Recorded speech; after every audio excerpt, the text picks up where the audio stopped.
Hello, everybody, and welcome to another glorious Sunday here with us, the High Rollers crew. I'm your Dungeon Master, Mark Sherlock Humes, and joining me, as always, my wonderful friends. No ridiculous, silly intro today, just a straight up lovely to spend a Sunday afternoon or Sunday evening playing some D&D. We've got Rhiannon, we've got Tom, we've got Katie, we've got Trot, and we have got Kim. And welcome, everybody. It's so wonderful to see you all, viewers in chat, and also good to see you, my dear friends, to play some D&D. Where you, Chris Trot? Also, are you muted? No. I think I'm muted there. Oh, there we go. You were just amazingly quiet. Just really good at lying. I can say anything. But yeah, we're here. We're going to play some D&D. We've dragged ourselves away from many games that a lot of us have been playing. Tom, about 20 minutes before we were supposed to stream. Yeah, had to stop playing Mass Effect and Resident Evil 8. Yeah. Man, what a long fan art video that was. What a great Super fan awesome. art video. That was burgeoning. So yes, nice excellent. Mega fan art video with loads of awesome stuff. We always love seeing fan art of all of High Rollers, really. It doesn't just have to be Aerois. Love seeing fan art of the old Lightfall campaign, of the miniseries. There was some sprinkled in there. Yep. Sprinkled in. We love seeing fan art. As always, please do put it on Twitter, tag us, tweet it at us, put it in our Discord, send it to our email, so that we can include it in Put the it fan all art over, videos. yeah. Fuck it. Everywhere. Send it Post to it my house. fucking everywhere. Yeah, I'll find it, don't worry. You wear it everywhere. Flyers over the Well, city. you did. You did find it everywhere. So Paint them in the sky with a plane. Smoke trails. I'll find them.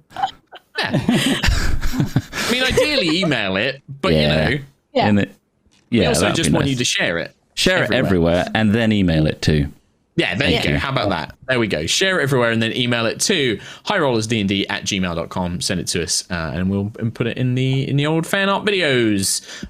Before we move on, thank you very much to our sponsor for today's episode, our wonderful, glorious, brilliant friends at D&D Beyond. Just a little quick read for you this week. D&D Beyond, it is your last chance. It comes out in 2 days. So if you're watching this live, if you're watching this on YouTube, you've missed it. But if you're watching this live, if you listen to the podcast on Monday, this is your last chance to pre-order Van Richten's Guide to Ravenloft.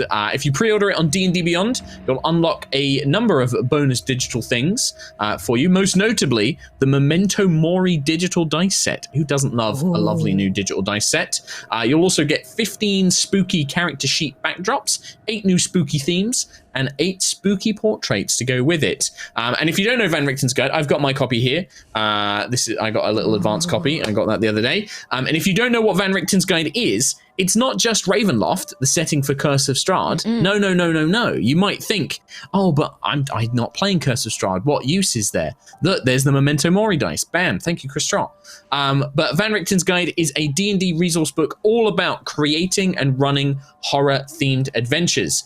It details all the other domains of dread, demi-planes, which are just like Ravenloft, with a Dark Lord up to no good. It also includes complete rules for the College of Spirits and the Undead Pact subclasses, new lineages, the Dampier, Hexblood, and the Reborn, as well as new backgrounds, loads of horror-themed monsters, and much, much more. And that's all now official. It's been play-tested. Some of those things were previously playtest material. They're now official and canon, and you can find them all in Van Richten's Guide. Kim and I have both had a flick through this. Kim's been going through it all for some stuff.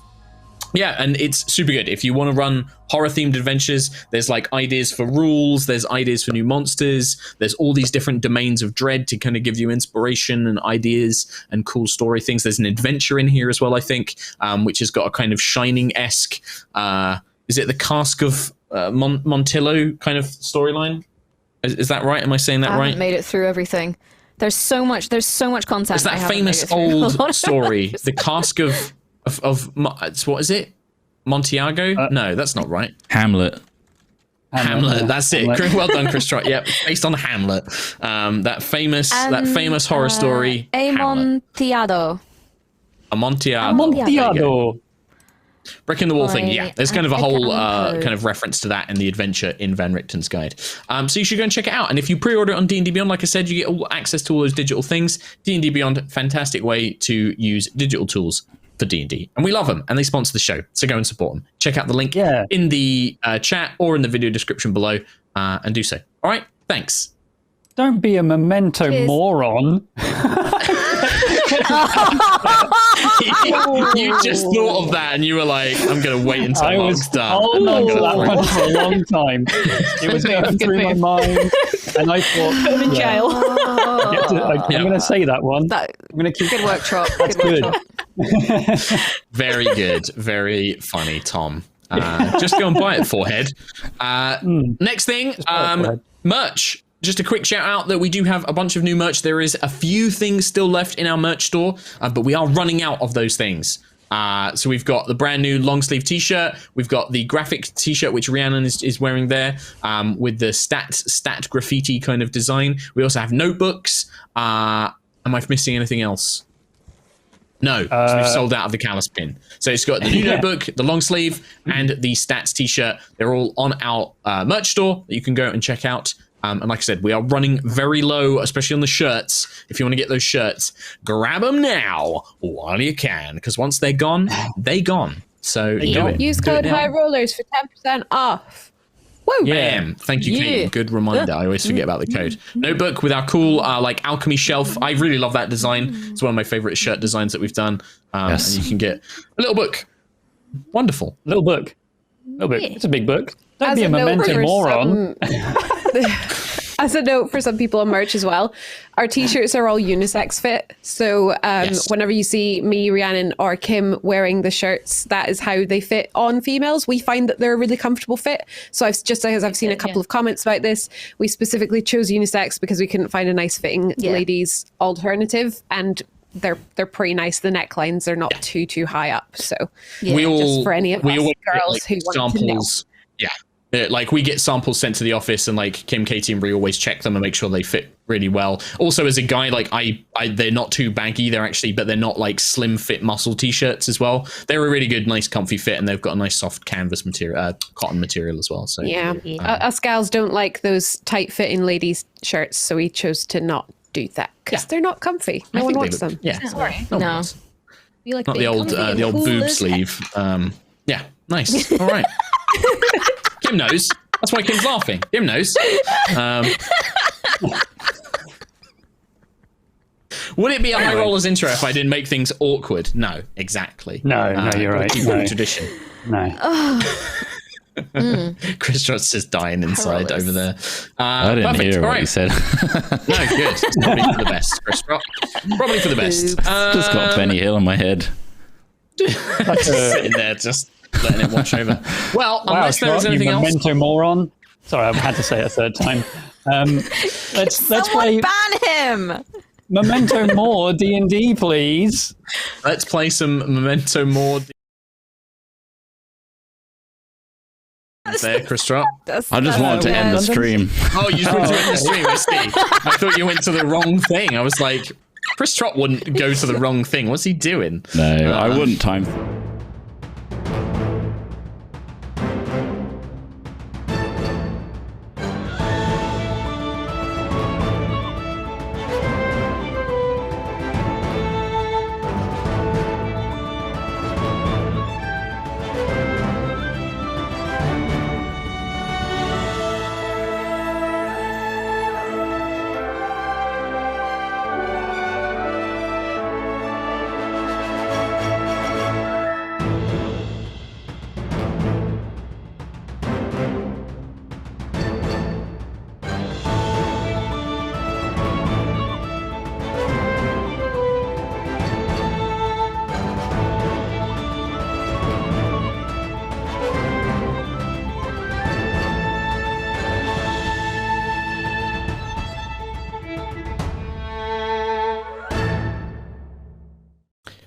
Hello and welcome back to Aerois.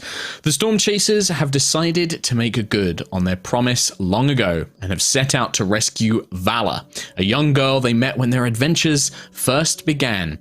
and is somehow connected to Callus Valkyrian, the goddess Siaska, and may be a key part of the fate of Aerois. Having originally made plans with a faction of celestial rebels called the Wings of Ishtar, the party acquired the runic sequence to teleport aboard Callus's flagship, the Tassadar, named after the powerful Eterna that is bound within.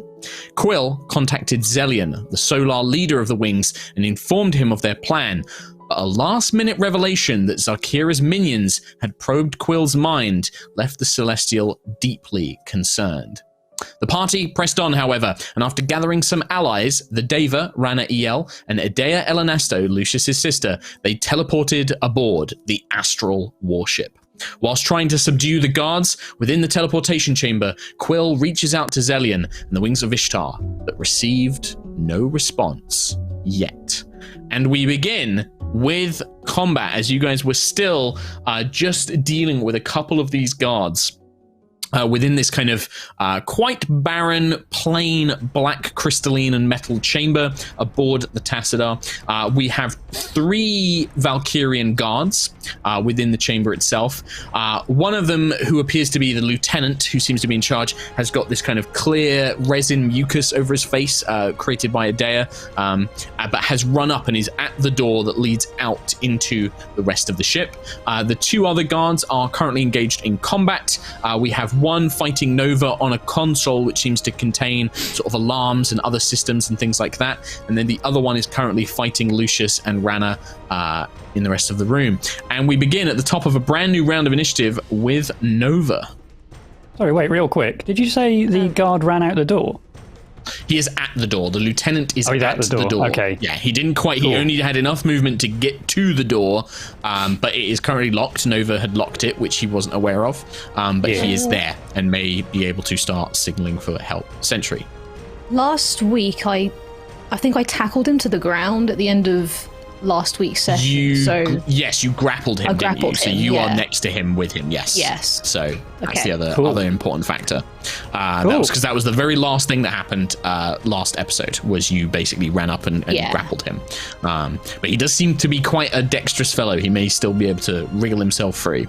But we begin with Nova. So I'm tussling with one of the not-so-indifferent guards at the console, right? Yes, the previous spell that has had rendered them sort of inhostile has been broken, and they are now actively trying to fight back. And one of them is specifically trying to struggle with you to reach and get to the console and activate some sort of system on it. Okay. I will carry on tussling with this guard. So I'm going to hit with Tiangong and also Green Flame that. I rolled a natural 20. Well, that's off to a excellent start. Okay. All right. This is going to be a lot of damage. So max the damage dice and then roll the damage dice again. So that's 1d8 plus 7. So 8 plus 15. 7. And then plus 6 on the dice. I rolled 6 on the dice. So 21, and then so 21 currently. And Green Flaming is an extra, not great. It's 6 points of Green Flame damage to this guy. Well, you max that as well. Does that get maxed? Okay, so that's 8 plus 8 is 16. Plus 6 is 22 points of Green Flame damage. So 43 points of damage currently. Oh. That's all of it, yeah? That's all. That's Murder, She Wrote. So Tiangong just kind of whips out, and this kind of green-blue flame, this energy that coalesces along the blade whenever you use the spell, Tiangong just whips across this guard's throat, and you just kind of watch as he's just about to reach for the alarm crystal as you step back to take a strike, and then the blade just cuts him down. He just collapses to the ground, dead. Oh. Nice. Oh. All right. I didn't mean to. I just tried to stop you. Unfortunately, fire damage does not do non-lethal damage, so the fire damage is what tipped him over, and unfortunately, you just watch as the energy, this blue fire, is just engulfing his body.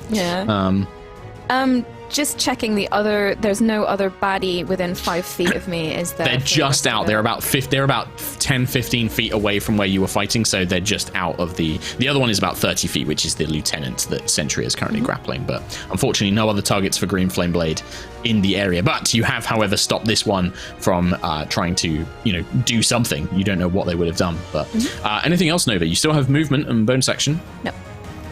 I'm going to stay on the stick console by this console because I just want to stop anyone else kind of trying to do anything. So you're just going to kind of position yourself over it. All right. Lucius, you currently have one of these guards next to you. You also have Rana El, the Deva, next to you as well. Yeah. What would you like to do? I think as I'm engaged in melee with this one, I'm going to keep using the captain's command to slice them down. So here we go. This is it. Sure. Easy. Natural 20 coming up. 26. That's not bad. It's close. 26 is going to hit. So you're definitely going to hit this guy. Now, the question for Lucius, because this is just a normal weapon attack, there's no spell element to it. Do you want to do non-lethal damage, or are you just going for a killing blow here? Non-lethal. I think that was our intention. I am looking on at horror at what Nova just did. These blue magical flames. Me too. I do flick around the captain's command and try and hit them around the back of the head. With a flat of the blade kind of thing. Kind of carry the captain's cutlass kind of thing. Do they go limp? Well, give me the with damage. A 7. 7 damage. They do not. Is that with everything? Yeah. All right. Okay. Ease up. No, 7 damage for melee from Lucius isn't anything to sniff at. But no, you whip the blade out. It does kind of collect with the side of their head, but they stumble. They're still conscious, but they do now look dazed. They're not quite sure what's going on. They look on the verge of sort of collapse, but can I still just enough fighting strength left. Can I hit them around the head and go to grab their armpits as if they're going to slump to the floor and then just put the body forward towards the Deva? It's can you mind?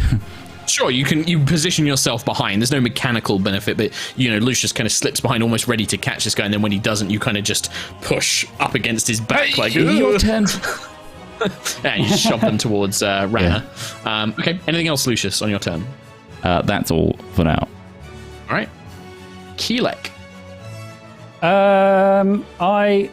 So when you said he was attacking with a regular weapon and that can be non-lethal, does that mean magic can't be non-lethal? Depends on the type of damage, but I would say in most cases, unless it's radiant or force damage or thunder damage, probably not. I would say things like fire and lightning and ice and necrotic are all pretty lethal things. Yeah.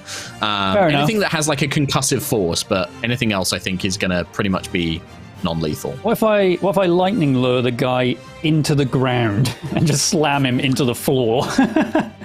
You gotta hope that the lightning that courses through his body doesn't stop his heart or something like that, is what I would say. It will. All right, I'll do a sacred flame in that case. Fine. Yeah. Sure. It's fine. Okay. You just kill him. Sacred flame I'd say on, radiant energy. Radiant energy, I'd say, probably can be non-lethal because it's more, pure and celestial. It's good aligned energy. Yeah. He needs to make a dex save of 21. 21, that's a failure for me. Boom, 3d8 plus 6. Wow, that sucks. 11 damage. 2, 1, and this is 6. Oh my god. And this is against the one fighting Lucius and Rana. Yeah. Yes. Yeah, so the sacred flame, the kind of golden white feathers fly out, and they do seem to overwhelm this individual and render him unconscious. I will say that, radiant energy can knock out. But yeah, so nice. They just kind of collapse down before Rana has a chance to swing really. Cool. Melt his brain with holy fire. And that is all I will do for now. I'm still kind of by the teleportation circle waiting for Zelian to contact me. The bastard. There is no response. There is no response. Rana, on her turn, will look to you, Quill. Is there any word from the wings? What is happening? And then she will rush towards where Sentry has this guy grappled, the lieutenant grappled, and will attempt to do a non-lethal attack with her sword. That is going to, I believe... Ooh, that might be a miss from Rana on this one. Yep. So he manages to kind of like get his feet up and sort of kick Rana away with her first attack. And then on the second attack, however, that does hit. And this is going to be, let's see, 2d6 for the greatsword. Plus 4. So 8, and then 48 radiant. 8, 12, 14, 18... 20 exactly. She manages to kind of land another kind of solid blow on the side of the lieutenant, this drow lieutenant's chest, and you hear like the wind get knocked out of him, but unfortunately not enough to fully render him incapable.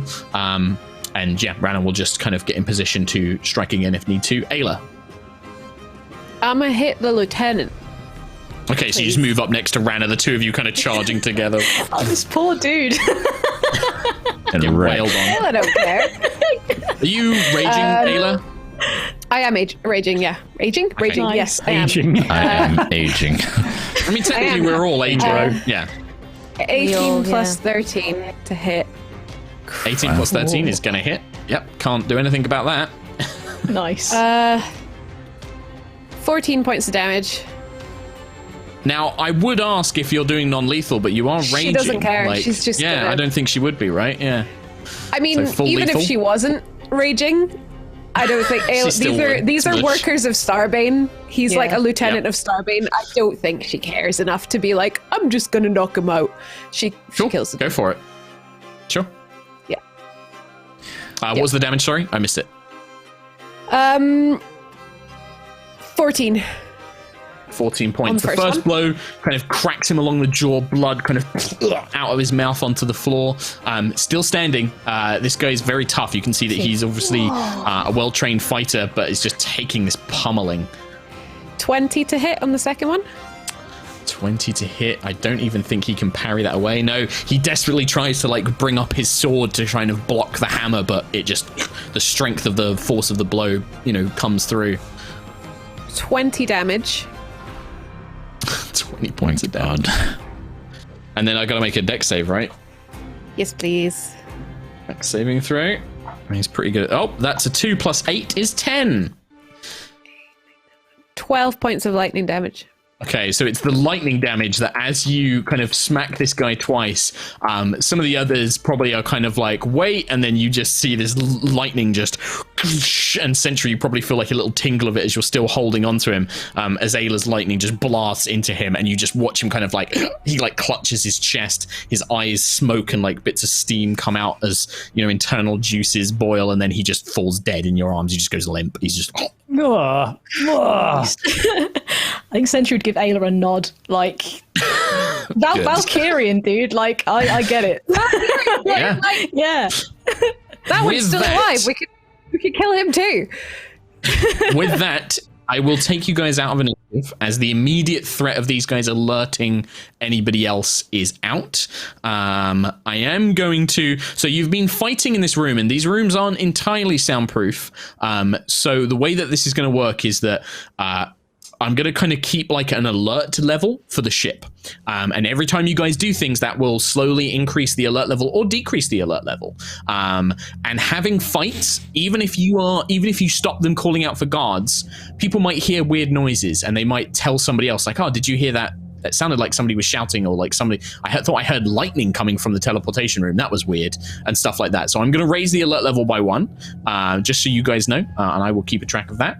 But that's kind of like meta knowledge. That's for the players, not the characters to know. But as characters, you might want to assume that the sounds of fighting is not always a good thing to have going on. So Yeah. Okay. And then we drop out of initiative. So I hand it over to you guys now. At what point, what do you want to do? I haven't heard back from the Wings of Ishtar. I did contact them, but I don't know where they are. They haven't responded. This isn't going so great. I'm panicking, internalizing a lot of my anxieties right now. Good. Keep it bottled as much as possible, please. Nova, is there anything on that data screen thing that says if anyone heard us then? I don't. Can I look at the screen? Is there anything? Yeah, make a just make a straight up intelligence check for me, Nova. So as you actually have time to properly analyze this device, this kind of Magitech device that is connected to the teleportation circle, you can begin to see what other kind of things it has. 17. 17. So examining this console, it's very much a kind of you get the impression that its main function is to input runic sequences for the teleportation circle, sort of like a dial-up system of like this rune to access different things. But there is like a small readout that is more for administrative purposes. So there is an alarm feature built into it that you can raise like a security alarm from this area if need be. The general administrative purposes, it's not like it's giving you like a live feed of what's going on in the ship, but you do see things that there is a scheduled shift change in about 2 hours. That in about 2 hours, these guards are supposed to rotate with somebody else. You do see that there are things there is a general, one thing you do notice is that there is a general alert state across the ship. There just seems to be a general kind of keep vigilant, make sure you're anything suspicious, call it out kind of thing. That was posted several days ago, but it's kind of being repeated. It's kind of like a general message of vigilance and be aware and stuff like that. Yeah, and that's kind of it. You see that there are like guard rotations, there are things for like, sleeping schedules. The only other thing that I think it would mention on there is that currently the Lord Emperor is not on the Tassadar. It does mention when he comes aboard, and he is not currently on board the Tassadar. Thank God. Does it say anything about when he was last on board or anything like that? Yes, I think if you kind of scroll back through, you kind of like end up getting the crystal slate and sort of moving through some of the pre-recorded messages and alerts, or like kind of almost like message board postings. Logs. Almost. They're like little alerts. Yeah. The last time he would have been aboard was about 2-3 weeks ago, I think. 2 weeks ago, we'll say. He was aboard, and he remained on board for a few days, and then he left. Sorry, I can't not think of like like a Facebook group style, like selling the latest data pad. £33. Or just like I will say it does of, like, seem to be that this can, like I'm on board. that not every soldier can use this system. These messages are posted specifically by officers on the communications deck. So they are basically like it's like a tannoy system almost, but it comes recorded as like a physical message as well. So these are like, there will be somebody who is responsible for saying this is now happening, this is, this shift change is coming up and stuff like that. Official protocol. Okay, cool. Okay, as far as I can tell, there's been no alerts raised. There is a general warning that's been in place for a few weeks to keep vigilant. Also, Starbane's not here. He's not been here for a couple of weeks now. That's something. Yeah, the only other thing is there's going to be a shift change here in 2 hours. So in 2 hours, someone's going to come into this room and wonder about these. And I point down at the bodies. Okay. This is a big ship. That's our deadline then. We have to be in and out within 2 hours. And I'm gonna, Lucia's gonna, rummage through the lieutenant's clothing, just like looking for anything useful. Nice. Yeah, I mean, there's definitely some useful stuff. He's wearing a kind of suit of almost like a suit of chainmail, but it's made from these really fine kind of metal links. It looks very well made. Kind of underneath his Valkyrian Empire uniform, has weapons, has a scimitar, has like this energy whip. This kind of like, it looks, it's almost got like a glowing sort of, cable connected to it. Has a hand crossbow. There is a keystone there. It's kind of like connected on like a metal chain that wears around his waist and connects to a belt. Very similar to the ones that you've seen in other, the Zarkira's ship. You've seen at the base at Shadowsong Pinnacle. These keystones are used to activate magically sealed doors that can be accessed. That's kind of what you find. The keystone, we will call it this would be a level 3 keystone. Look, I found this. it wouldn't be the first time I wore a full Valkyrian Empire uniform. I could do it again, just at least to give us a moment before combat. That'd be a really good idea. We could maybe, if we take some of these uniforms, if the Wings of Ishtar aren't coming, could we teleport these bodies away somewhere? I don't know. At least that would buy us more time. Should definitely hide them. If in 2 hours people come in here and see bodies, the alarm is immediately getting raised. So we should find a way to hide them. Yeah. I should point out that Mr. Elanasto and I, this one is still alive. I did not wish to... Many of these soldiers are just... I understand that they are working for your enemy, but many of them, they are not necessarily bad people. I would prefer not to kill them if possible. At least the regular guards. Some of the elite officers are perhaps more malicious in their intents, but this one I feel is not a bad person. So they are still unconscious. And she kind of gestures to the one that Lucius knocked out. Probably tie them up and, with the mouth and all that.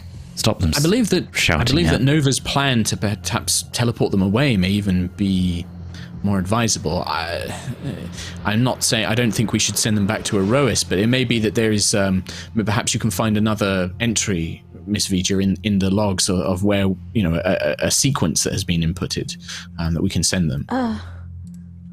Okay, I'll have a look. I mean, we'll probably need to send them somewhere quiet. It'd be a bit bad if we sent them to another Starbane location and they're like, hey, why is there an unconscious naked dude on my teleportation pad? Hey, look, it came from the Tassadar. Oh, there must be something weird going on the Tassadar. It's probably not a party. This is true. This is true. I'll look. I'll look. Can I have a look and see if there's like any? Yeah, there's dozens. You don't recognize them. They're just runic sequences. You don't know where they go. It's not like there's a name attached to it, like Elysium, Gideon Prime. It's just sequence of runes. You have no idea where they go. Okay. It's a risk. It's a risky risk. A very big risky. The bigger risk is us being discovered on this ship itself, so maybe teleportation is the best option. Also, this is lined. It's lovely stitchwork as well. It's very nice. So, Lucius, you want to put on the lieutenant's uniform, yes? I wish to don the lieutenant's uniform. The lieutenant's uniform is different to the regular guards. The regular guards are wearing sort of like these leather, you've seen them before, like these leather, like one-piece suits with like pieces of patches of armor and stuff on them, very sci-fi kind of Mass Effect style. The lieutenant's is much more like a military uniform with this kind of chainmail over, underneath it, basically. It's almost like a kind of, like a more regal tunic with a collar and stuff like that. It's very identifiable. Cool. I will put that on, so long as it's not got any weird stains or blood marks or... There's definitely a little bit of damage to it just from the fight, but I think most of the damage wasn't... you can cover it up, with a few cantrips and stuff like that. You can easily sort of like... Aerois can mending, so any cuts and things like that, Aerois quickly is like stitching it back together with a mending cantrip, cleaning it off with prestidigitation and stuff like that. Thank you. It looks worn. It doesn't look brand new, but it looks worn. That's all right, brother. I think that you need to be aware, Lucius. If you're wearing this, you'll need to act like one of these officers. This isn't just a regular guard's uniform. You'll need to be quite persuasive, much more forceful with your personality. Yes, I will. We should also do something about your eyes. Yes, you can practice later, brother. Sorry. We need to do something about his eyes. Does anyone have any ideas, ways that we could hide Lucius's eyes? I feel that they may give him away somewhat.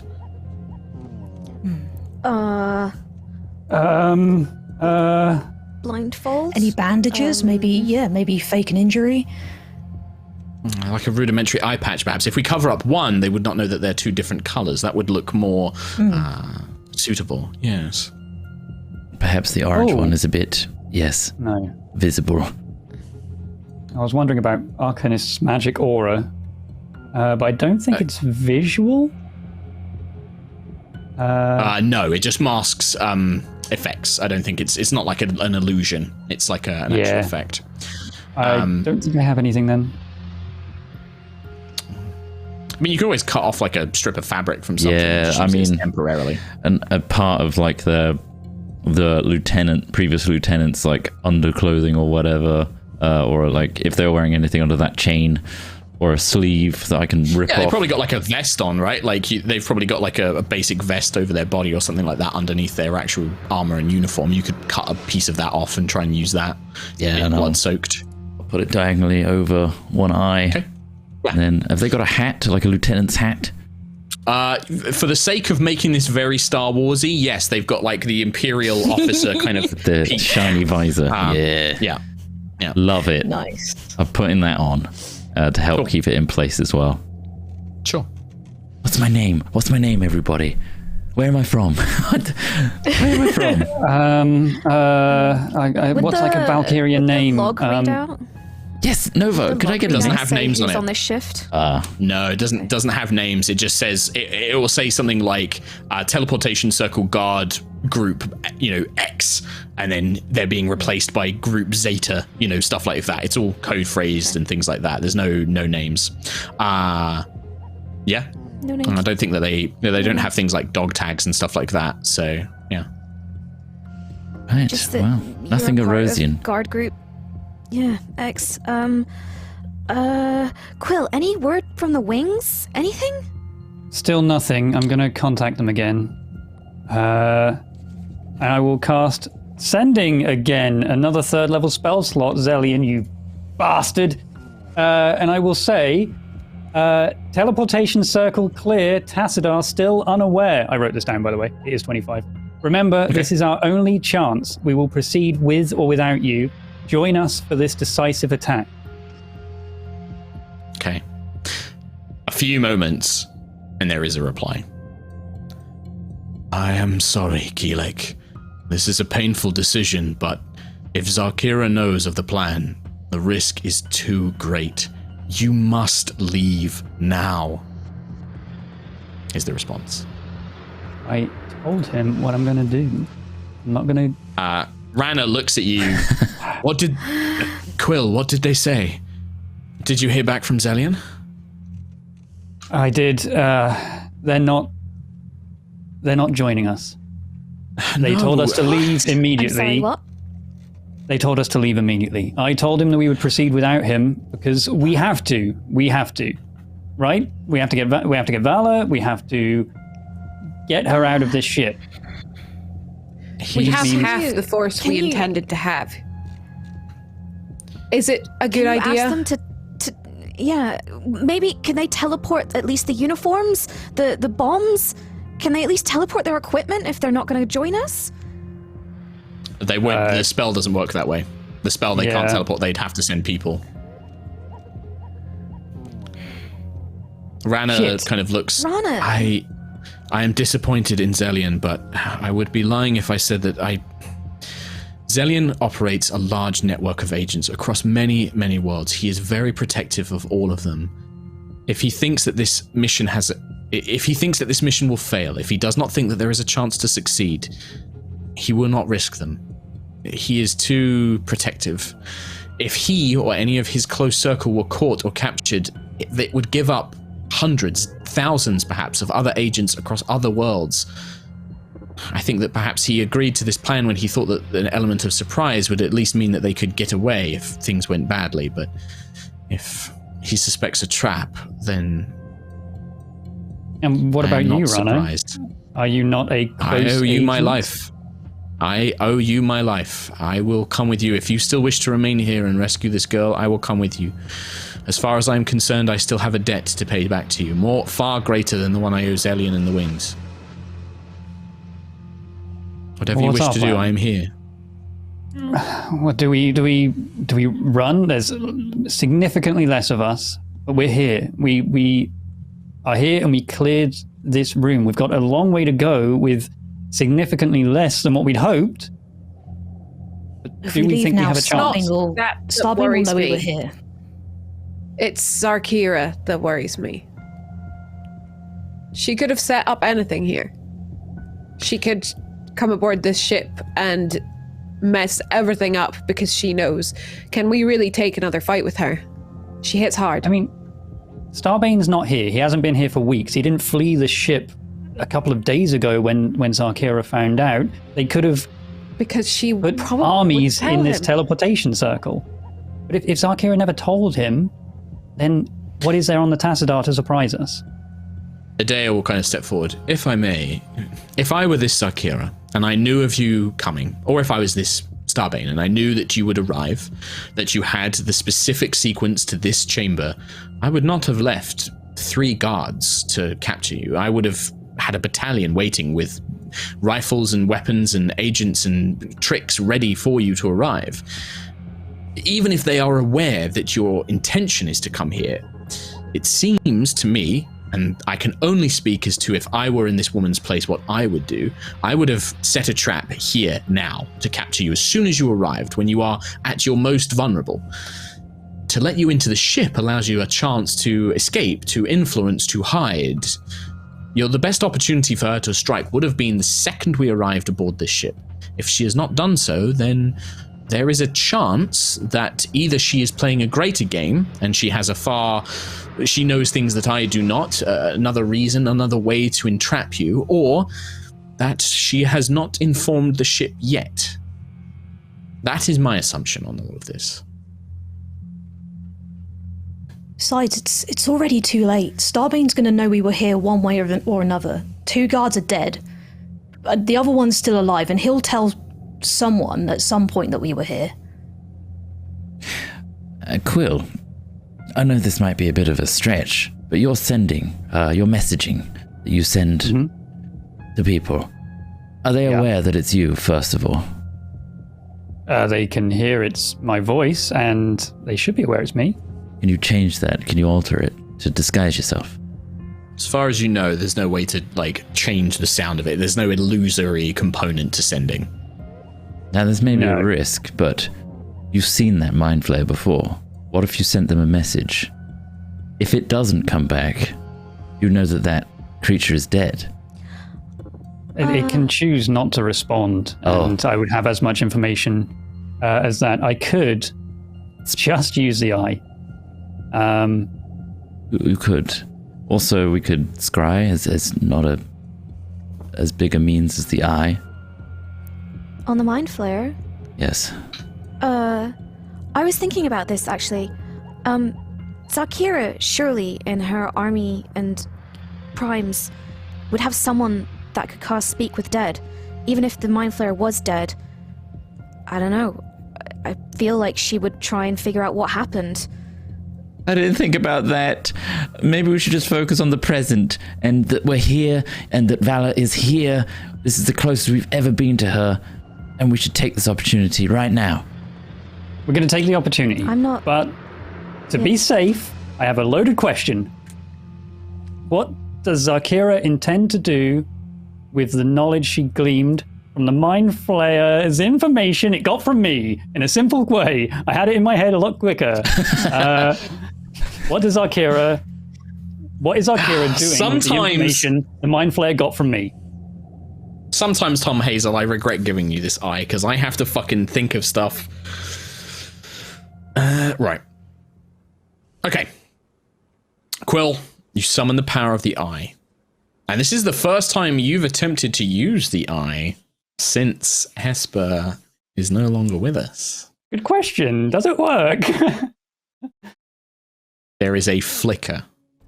The storm clouds form. They form slower, and they are not as thick.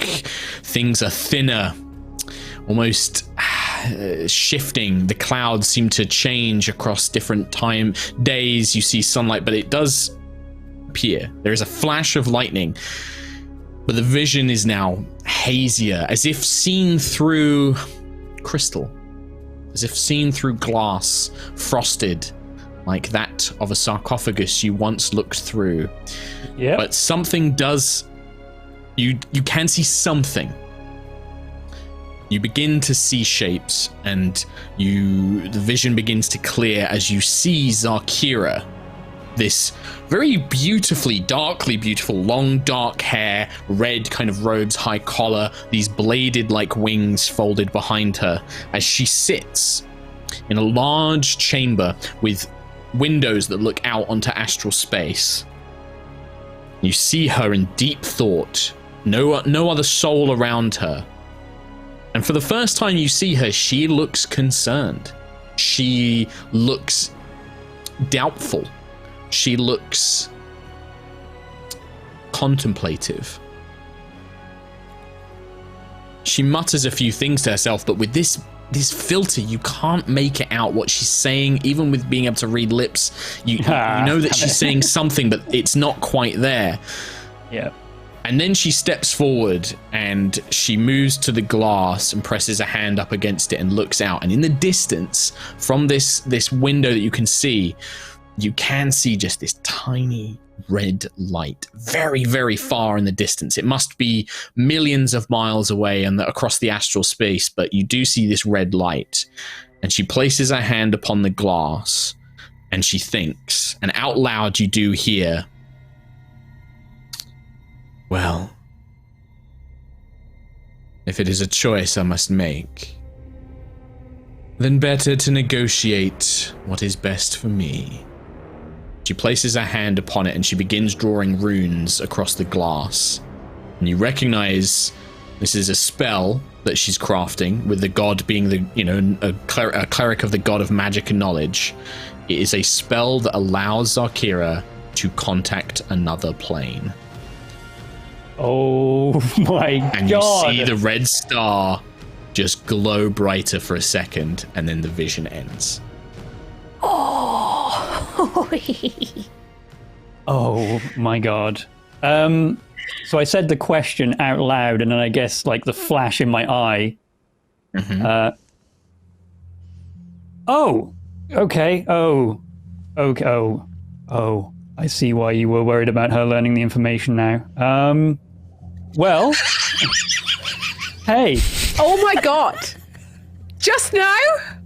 Just now. Okay. Oh my god, Tom!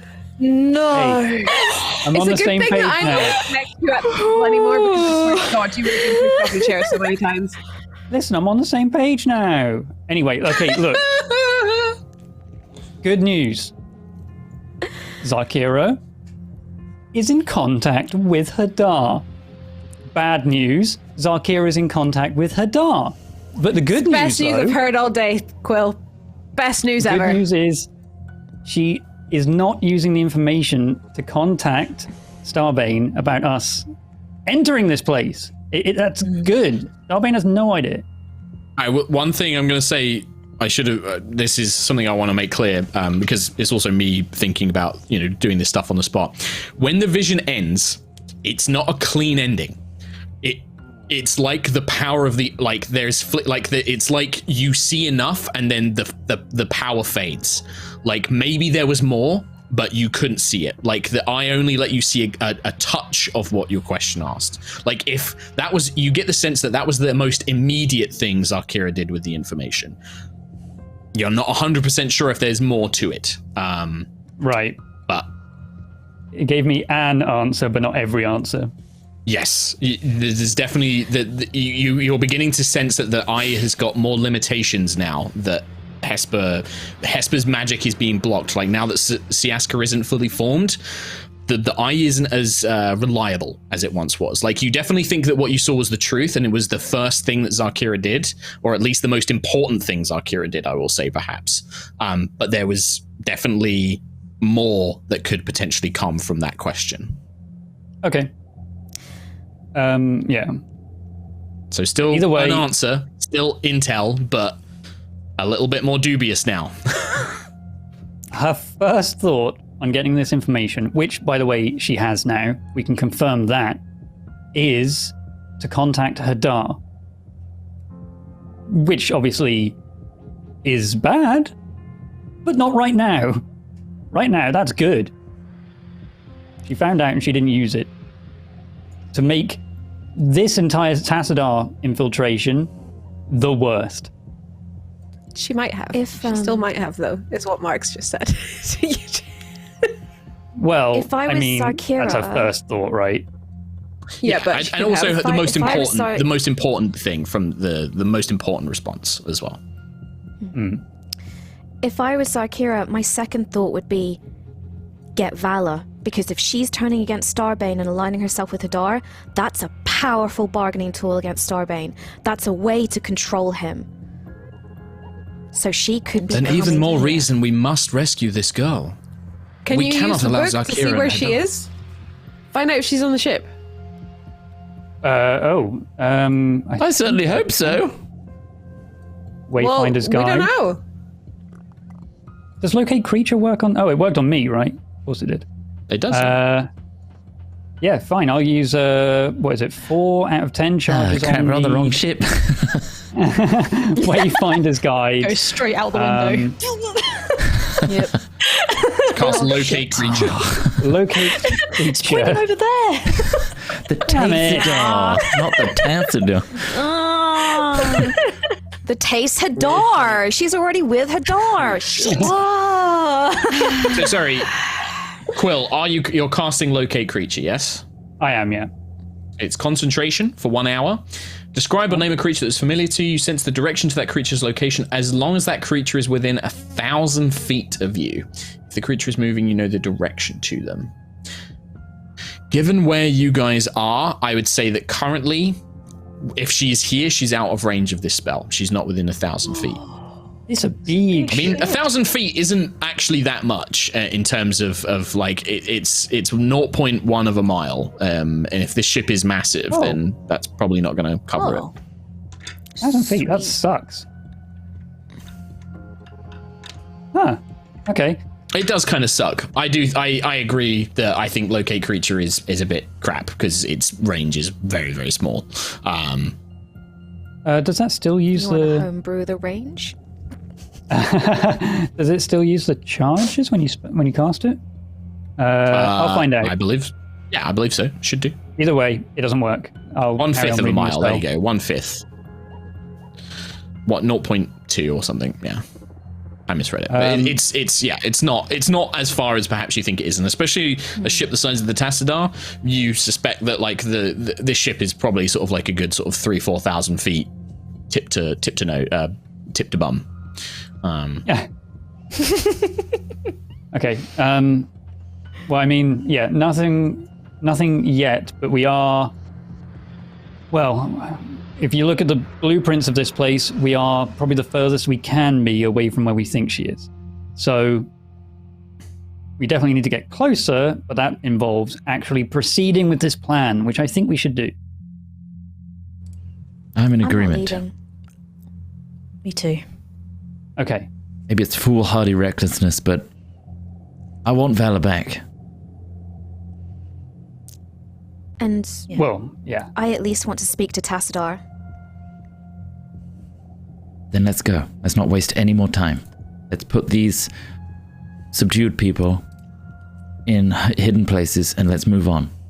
And Yeah, I'd say Moonstar's probably tied them up while you guys have been talking. She's got, she's an artificer, vigilante type. She's got like manacles and stuff that she's like cuffed all their hands behind their back and stuff. Well, the alive one, the dead ones, she's just sort of done nothing. putting the head back on. Yeah, I think she would have pulled the uniform off the other guard. And is currently in the process of putting that on herself. So she's putting on the regular guard's uniform, so one of the lower guards. She also points out that the two guards have their own keystones, but they're only level 2 keystones. It seems that these guys can access, the regular guards can access the lower deck and the mid deck. The officer's keystone can also access the top deck, but not the bridge deck. It looks like the keystones go level 1 to level 4. Okay. Right. So there is potentially one more uniform if you take off the other kind of normal guard.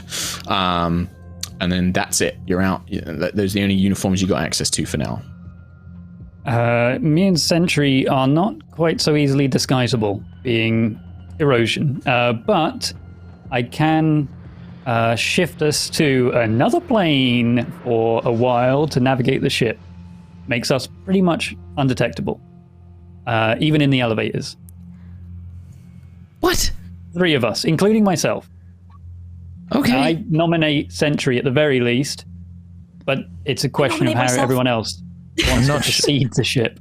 I personally vote that Nova gets the other uniform because her ability to get into the logs and the consoles get away with it easier in uniform.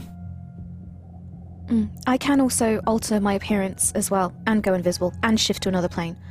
So you can look Valkyrian in whatever way that means. Would there be Ganassi on this ship? Would there be Ganassi on this ship? Yeah, I don't know. Ganassi are part of the Valkyrian Empire, so yeah. Rana will also say, if we can find a basic uniform, my celestial appearance won't be too inconspicuous. There will be other celestials on the ship as well, of lower angels of lesser power or greater power as well. If we can find at least something for me to wear. Ayla here, I honestly think that perhaps this other guard uniform, if Nova, you can change your appearance, even if that can't fool magical senses, it's still better than poor Miss Ayla, who will stick out like a bit of a some splintered wood, I feel.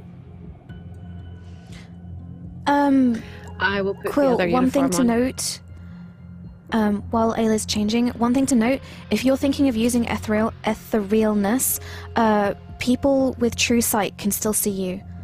So these crazy generals that you were telling us about, they would still be able to see you.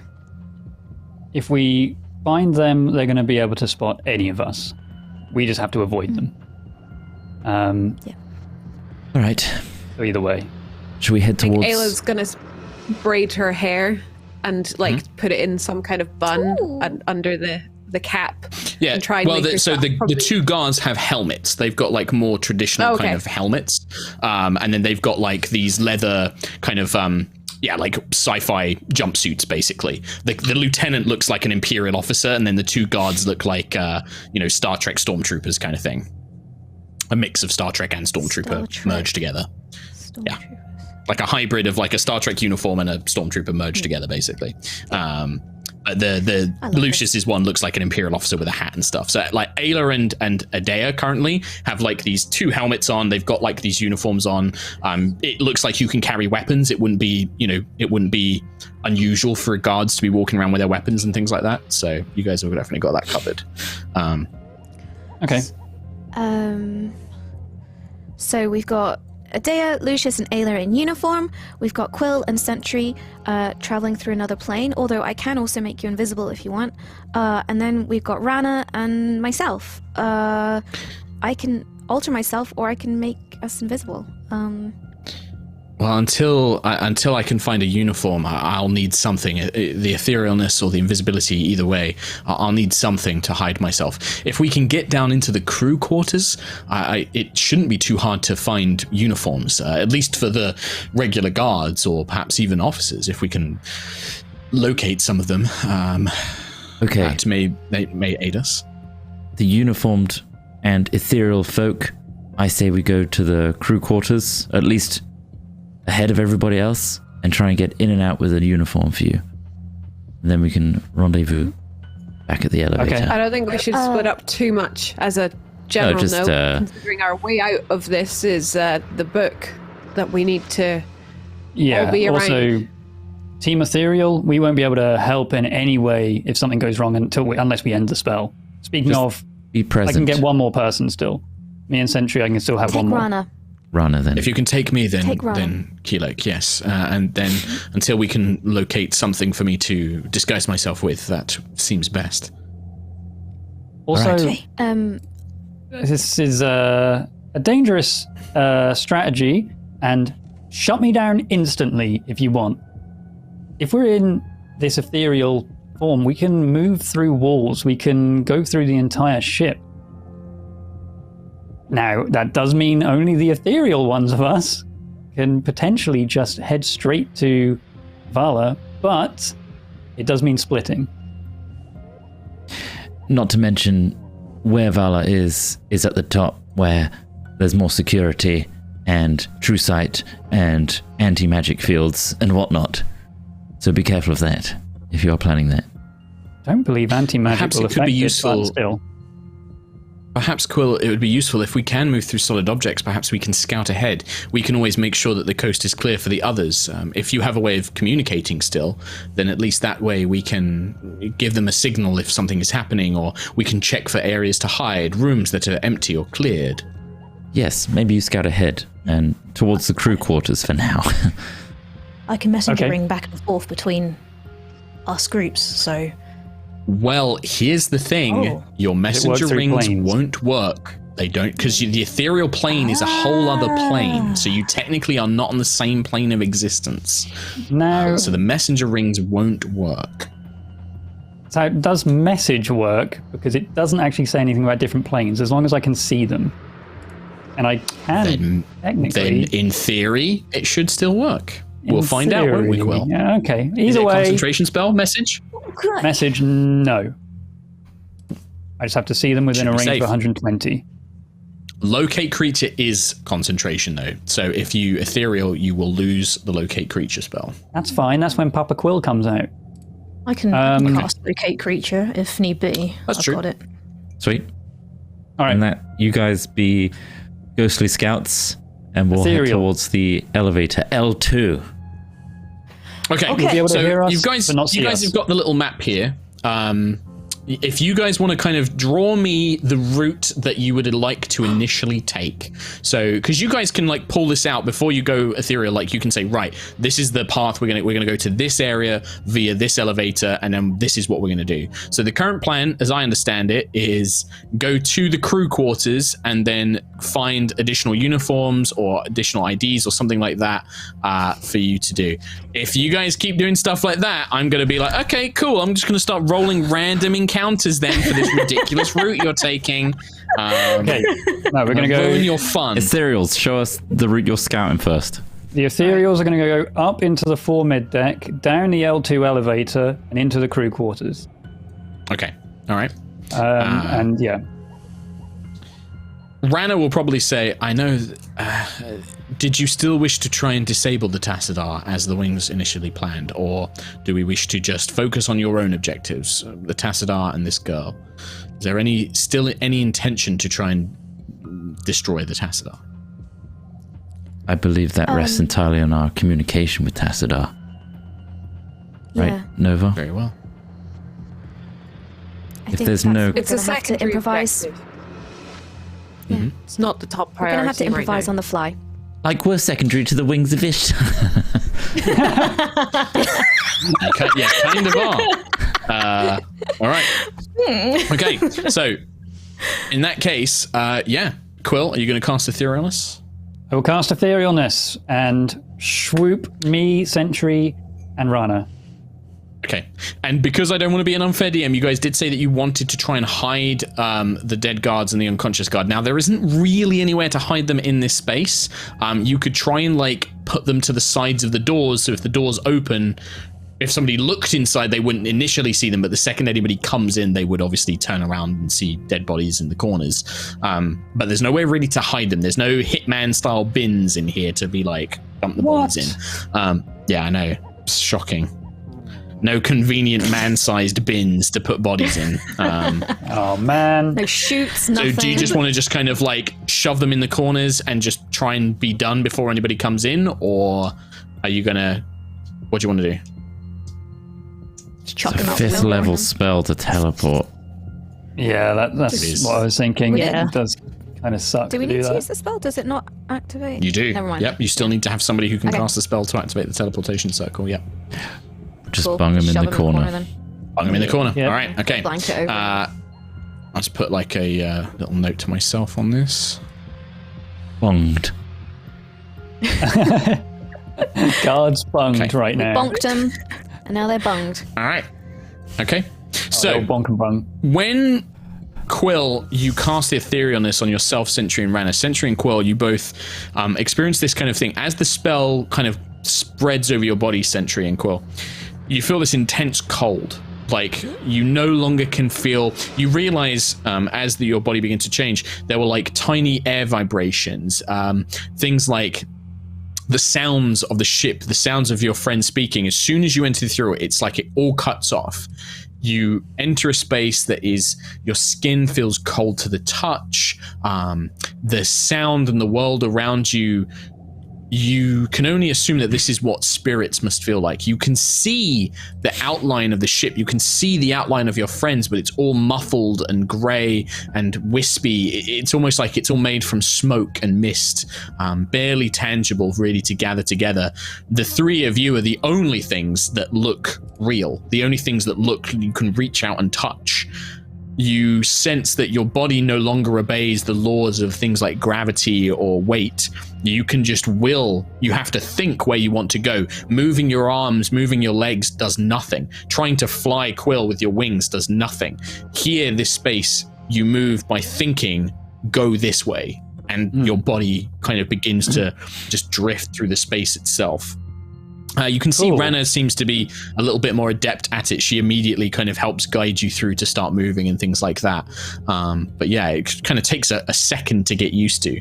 In the spell, does it say anything about being able to see and hear? I can't remember. Yes, everything looks grey, and you can't see anything more than 60 feet away.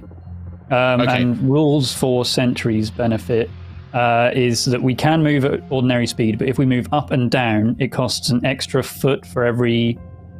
So it's twice. Foot we move. So double, yeah. So it's 15 feet around kind of thing. Yeah, half speed up and down. But we can just go through stuff and we can't interact with anything. Okay. Yes. Yeah. Very it's cool. just like trying to touch mist. It's just like whoo, your hand just goes through it and then it reforms immediately afterwards. Even your companions. So yeah, you guys begin drifting away. So as soon as they cast the spell, by the way, to those of you who don't have Aerois, they vanish like they're invisible. They just vanish from the world. You just see them kind of turn translucent and then they're gone. Wow. What's the plan? I assume we'll wait for the okay from those. How are they going to give us an okay? They're on a different plane. They'll have to come out of the plane to tell us that we're okay. They said that something about a message. I trust in Quill's ability. He thought this through. Let's just wait here. So is the plan that you guys are going to stay in the teleportation circle chamber until they come back? Yeah? Until we hear from them at all. Okay, all right. Ethereal crew, you float your way through the mid-deck. Do you just want to try and like go through the floors, or do you just go along until you can see something that looks like the Magitech lifts and then go down those? Are you going to try and stick to stuff that you can see, or are you just going to start trying to float through walls that you don't know where they lead? I mean, based on our memory of the blueprints, I guess we'll try and make our way to the 4 mid-deck. Time saving? Do we go with time saving through walls or follow the route properly? It's like no clipping. It's like no clipping. It really is. It's you can't see. You can only see like 60 feet in front of you. So you're like, I don't know where we're going. Mystery no clip. Yeah, I think it's best to take it safe. Yeah, go. Take it safe.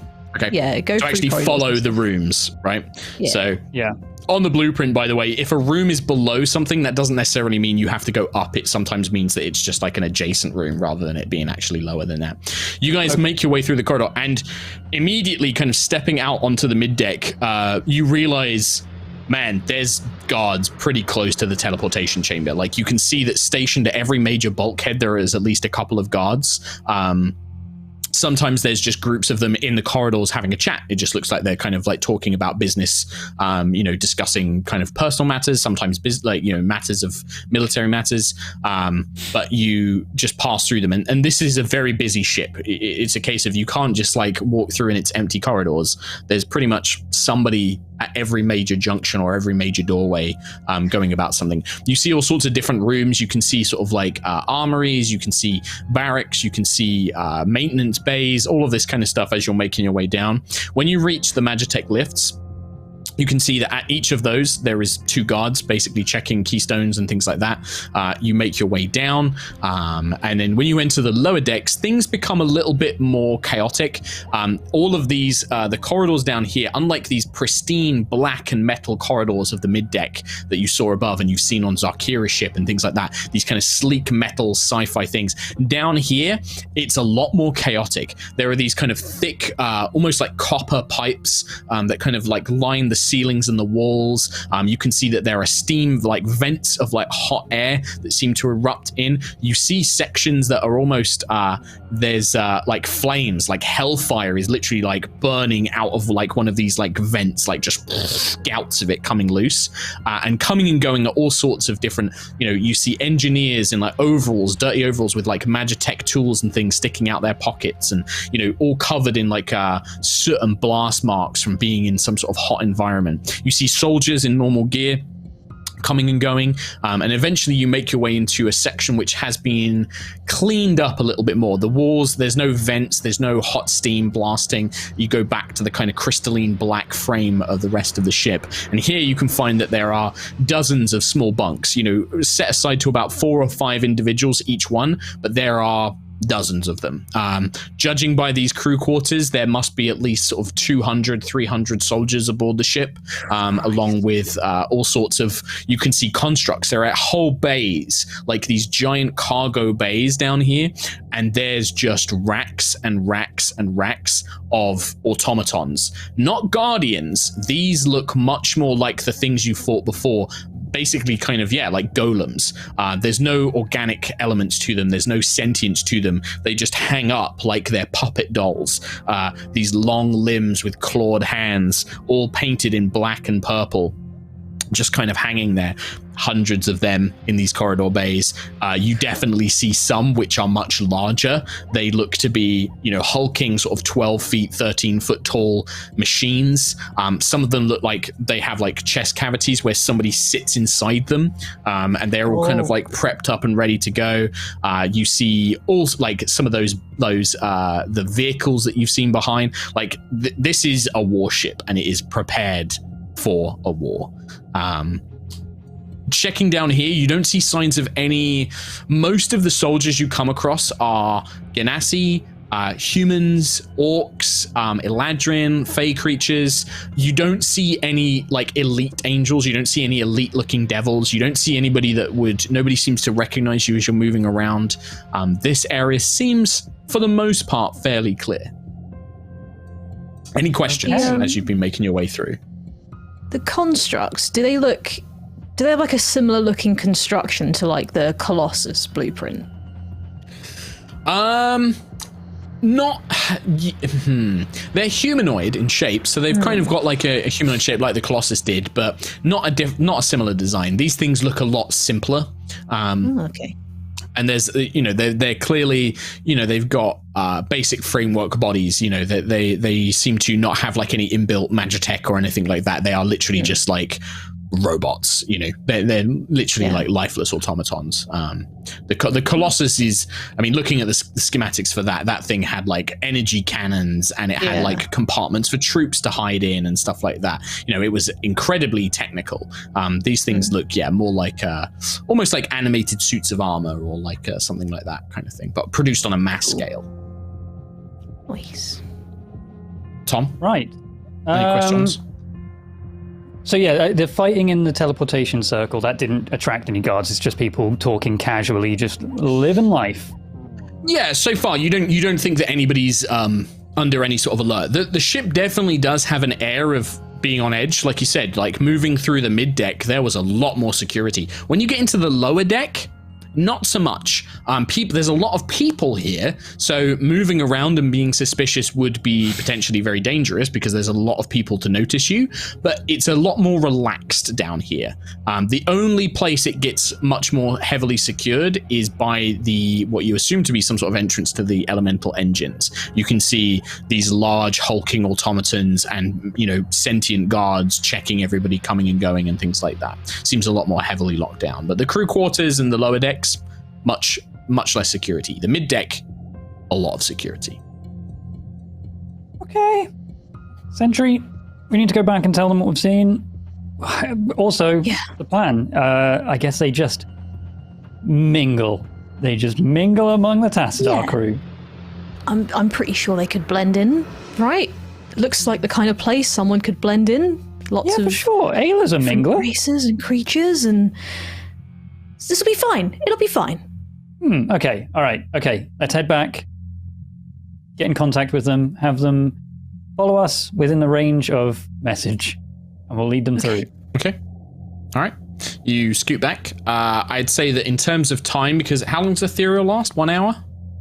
8. 8 hours. Okay. Yeah. In that case, I'm not even going to bother tracking time because you really don't need to worry about that. Yeah. You guys make your way back to the chamber. Do you want to go the safe route again, or do you want to try and cut through the actual kind of like walls and hull of the ship itself? Maybe with some tracking ability, because I'm a cool bird who knows everything. I know the exact route that I took to get here, and therefore the exact route to bypass with shortcuts, straight line, as the Aarakocra flies. Okay. Through the ship. You lead the others through that, and yeah, you start going through sections of wall. Moving through the crystalline black metal is very disconcerting because unlike moving through the air where you feel nothing, as soon as you pass through this kind of magical crystal resin and whatever they make these ships out of, it feels like you're moving through something. It's almost like trying to move through viscous liquid. Like you can move through it, but you feel something like touching you and coating you as you do so. It feels like trying to swim through dense magic. You know, you almost get the sensation that you're pushing through layers of very powerful magic here. But you do it.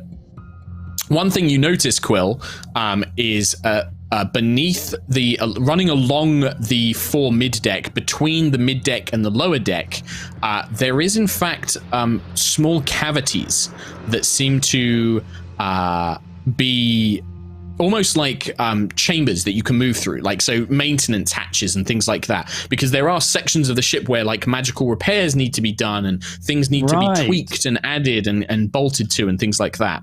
And these seem to run underneath the teleportation circle. They run all the way a bit further along, and they lead to the Magitech lifts as well. Now, the Magitech lifts, it's not like a modern day elevator where it's a sealed container. It's just a platform that goes up and down. So there are, along the wall, you can see these hatches that, you know, lead into these maintenance things. Now, you could stop these Magitech lifts, you know, next to one of these things and climb in and climb out and stuff like that. But they do connect to it. So if somebody was trying to come through one of these, they would have to kind of almost jump across the elevator shaft to get to the next one. Right. You know, the scene in Die Hard where he's climbing down and he has to jump across kind of thing. Is there any access to this vent from the teleportation circle? So when you come up into the room, you kind of follow this chamber along, and yes, there is at the very back of the room, and it's beneath like a solid metal piece of floor paneling. So unless you were like actively looking and investigating the room for it, you wouldn't have found it. But yeah, you can see that there is this kind of like little tunnel almost. It's a squeeze, like it's Sentry, even Sentry in her normal form, no way could Sentry crawl down this thing. She'd be too big. This is a tight space for sure. I mean, that bypasses the mid deck. Sounds like a good idea to me. I can go really small. You don't need to. We're ethereal. Remember, you That's can't true. Sentry. If it's from the Prime Matrix, it's only enlarge on the Prime Matrix. Ah, It's only big. Big only. Big Prime Matrix, only. no small, only big. Yeah, big only. I think I put that in an old edition of the thing, but I might have deleted that out of it. But it is in large only. nice. Okay. Well, I'll try message, and I will send a message to Ayla. This corner of the room, there is a vent. Please tell me you can hear me. Just nod if you can. Huh? Okay, good. You can hear him. You can. I'm going to say that if it doesn't specify it. Okay, Yeah. this What's corner talking of the about corner, room. guys? This I'm corner going of to the room, walk to a random left corner and point at it. Over Wrong here. corner. No, there's the other I'm one. going to The go to a other different corner. corner and point at it. Right, yes. wrong Down one. here. No, not that one then. Not that one. I'll go to another corner and point at it. There's That one's four. the right one. Oh my god. Okay, yes, this You got corner. it on the third try. This there is a corner. vent. There's a vent below you. It will bypass the mid deck, where there is a lot of security. If you open this vent up, it will take you straight to the elevators, and then you can get down to the crew quarters. Now, I'm going to send a message to Lucius. Lucius, there are a lot of crew here. Where? They are just not here, not in the teleportation circle, Okay. in the crew quarters. And now, you will need to exercise your charisma and ability to mingle. I'm sending this message to you, not to Ayla. Mingle. Mingle. In the Tassadar. Mingle. Right. Okay? You mean avoid people, don't actively interact with them.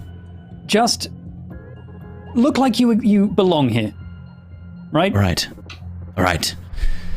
All right. So, as you're doing that, Ayla, you come over to this corner that Quill said was right. What do you do? Can I check You don't the see floor? a vent. You just see like metal floor. Yeah, you can make an investigation check. Okay. Like trying to search, like rummage around. Ayla's Fucking really good at this. Bullshit right now. Like, I mean, just could I- absolute 11. It's almost like somebody else would have not been a really good choice for this.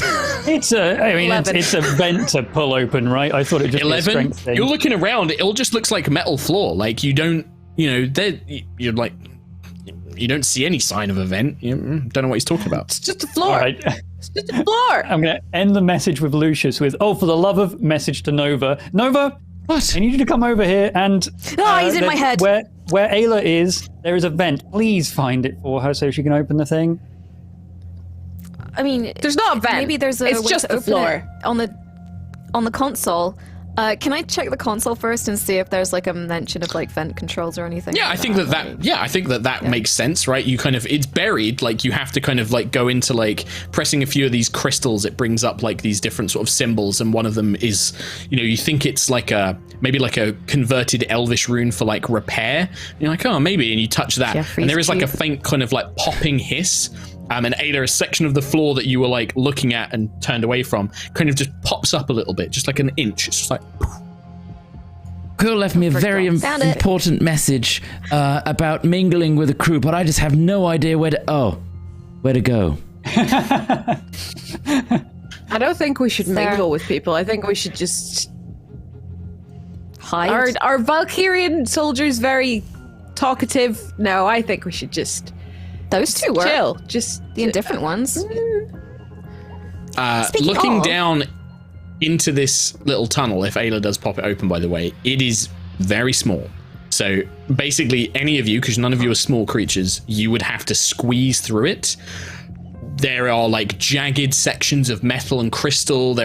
You can see like steam and things like that. The uniforms you wear will get pretty wrecked if you try and crawl through these. Oh. Okay. Can we? Yeah, I'm not is going it through big that. enough to stuff their bodies down there?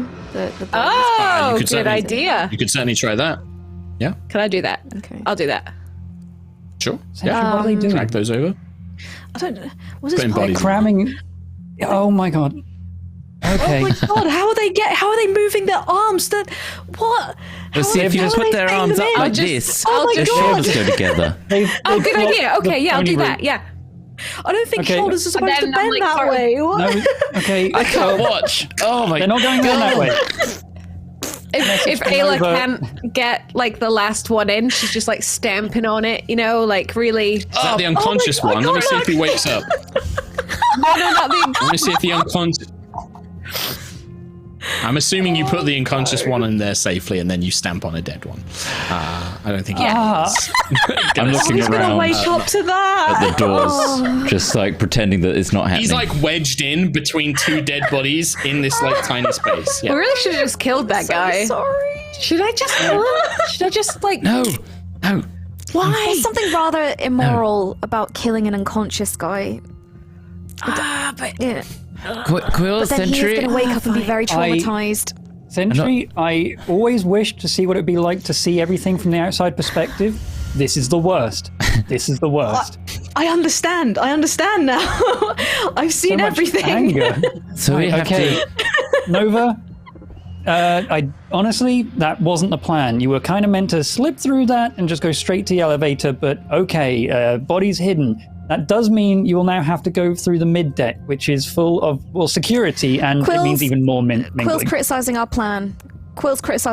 He thinks that we did a stupid thing and we should have listened. He's like, I'm sorry, we should have gone but through the tunnel. I can't fit down there.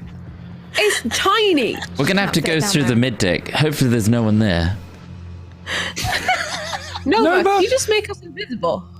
Reiterate what I just said, please. He's shouting at me now. He's shouting a lot. I can hear Sentry laughing in the background though. a He's waste of a shouting a lot message. about the fact. It's like Discord. I know. Quill's just got it on like voice. Essentially like, what are they doing? He's shouting Magic a lot about how Discord. the mid deck is very busy. It's very busy. There's a lot of people there. It's really busy. It's very busy. That's why he wanted to go Right. us to go through the vents. But I don't We've think there's any way stuffed it. Illa's getting through the vents, especially No, it's without too ruining big. her uniform. Too small. Your uniforms would be ruined if we went through. I've got an idea, What about Nova. yourself, Nova? Oh, yes. I No, can please, go go, invisible. brother. I was only Why don't gonna- you just make Were us we all not invisible? advised that? Well, were we not advised that the Magitech lifts have sensors that detect invisibility? Probably. I believe that Keelek did tell us that. Message to Do we need Moonstar. to? Yeah. Do we even need to go down there? He's saying Do we yes. need to go he down did. there? Because Vala's not down there, right? Yeah, but if you can Well, go I believe that invisible and avoid the lift. Adea brings out, she's sketched her own version of the layout, right? Because this is Adea, so she would absolutely have drawn her own schematics. The difficulty, if I remember from the schematics that Nova had, if we travel through this foredeck, we have to go down in this lift, this Magitech device. Otherwise, we must pass through security checkpoint, which my understanding is that would be difficult to pass ourselves off. We would need to pass through. Now, we do have a keystone. We do have the uniforms to do so. But if they have sensors, if they have people that can see through illusions, they may detect Miss Nova. But also, this would be very reliant on Lucius's ability to lie and convince others. Now, perhaps that is still possible, but that is a greater risk. I believe that Mr. Keelek wants us to go down where things will be less secure, but we will have to navigate these anti-invisibility sensors in some way. Well, we don't have to necessarily. We're not invisible, so we're in uniform. We can go in the elevator. Miss Nova is not, brother. Ah, And if she uses a magical someone was gonna disguise, we get me. encounter the same problem. I've got an idea. I thought someone was going to get me a uniform. I thought that Yes. was the idea. I've got an idea. Yes, but that leaves you on your own, stranded, while other people go and wrestle a guard. We'll bring someone from the fore mid deck into here to check on the maintenance of the door that's not working properly, and then boom, we take the uniform. That certainly there's could someone work. on That their would give own. us another uniform. I'll go as a lieutenant and look for somebody that's on their own. I think that Lucius could pull that off. I think that is something he's capable of. Unless He's there's always some had good- spare uniforms He's had down in good the skills crew with people. area.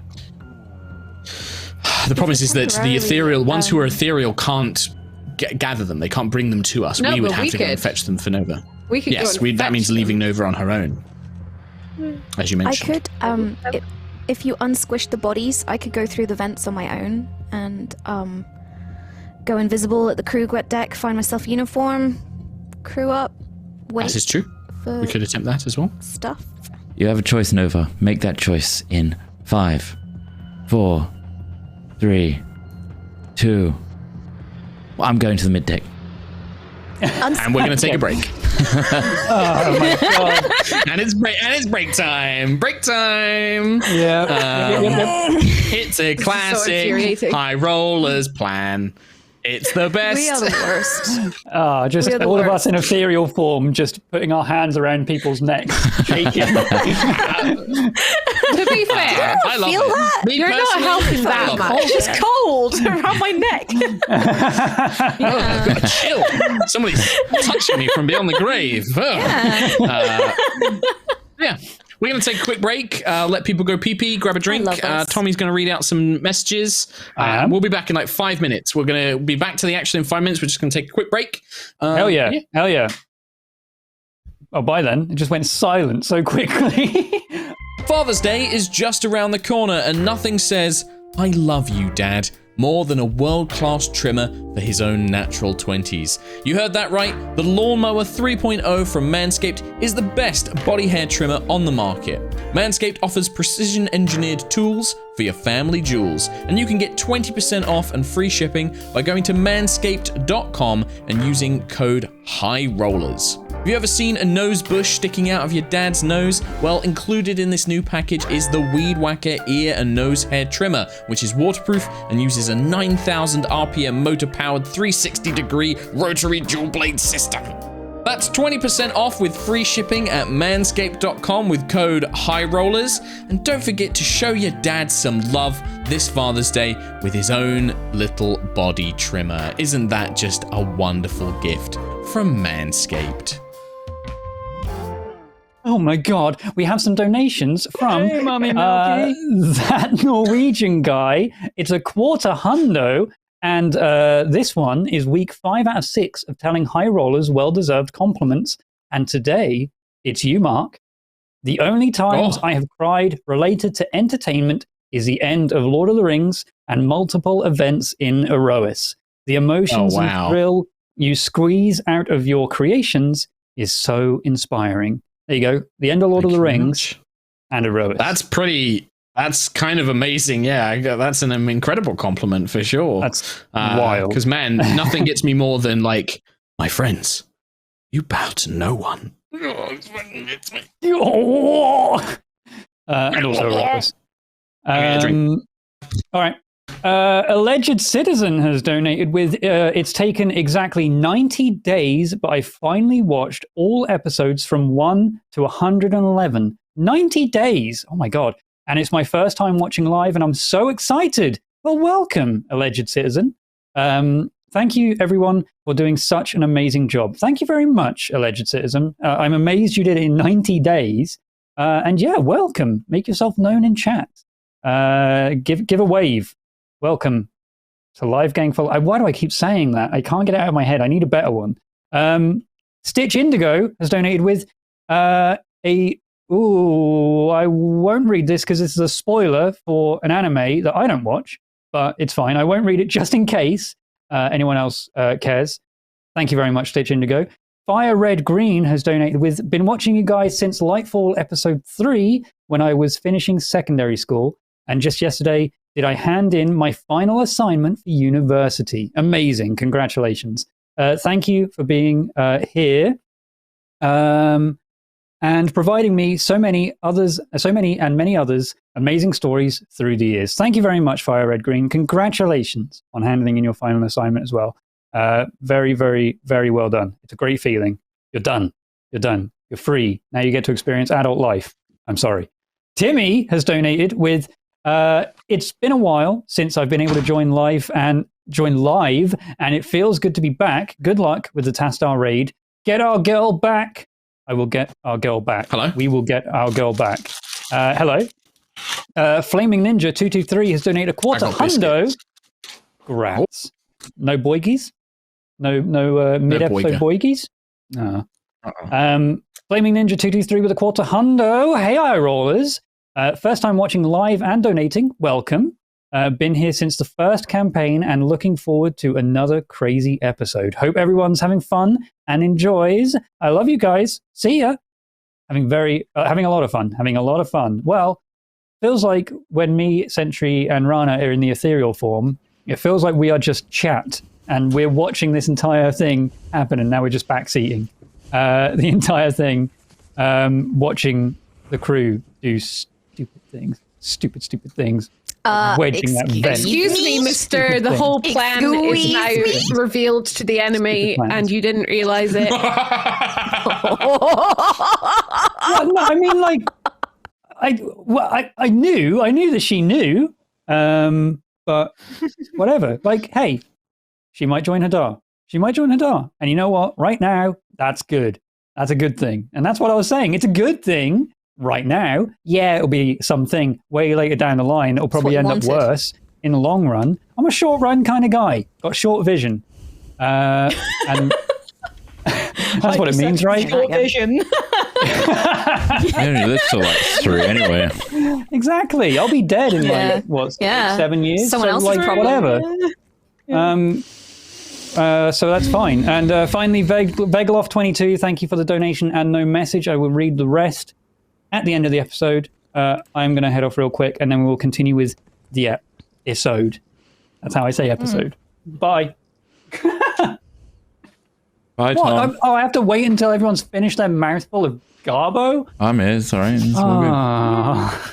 Hey, make sure you check out our wonderful sponsor, D&D Beyond, because Van Richten is coming out soon, like Mark mentioned at the start. And if you pre-order it on D&D Beyond, you get some extra digital goodies, like the awesome dice that come with it, which are the Memento Mori, which look like old decrepit gravestone kind of stone look. It's pretty cool, and they're all smoky. And a load of custom background images for your character profiles, sheets, profile image cool frames. Shit.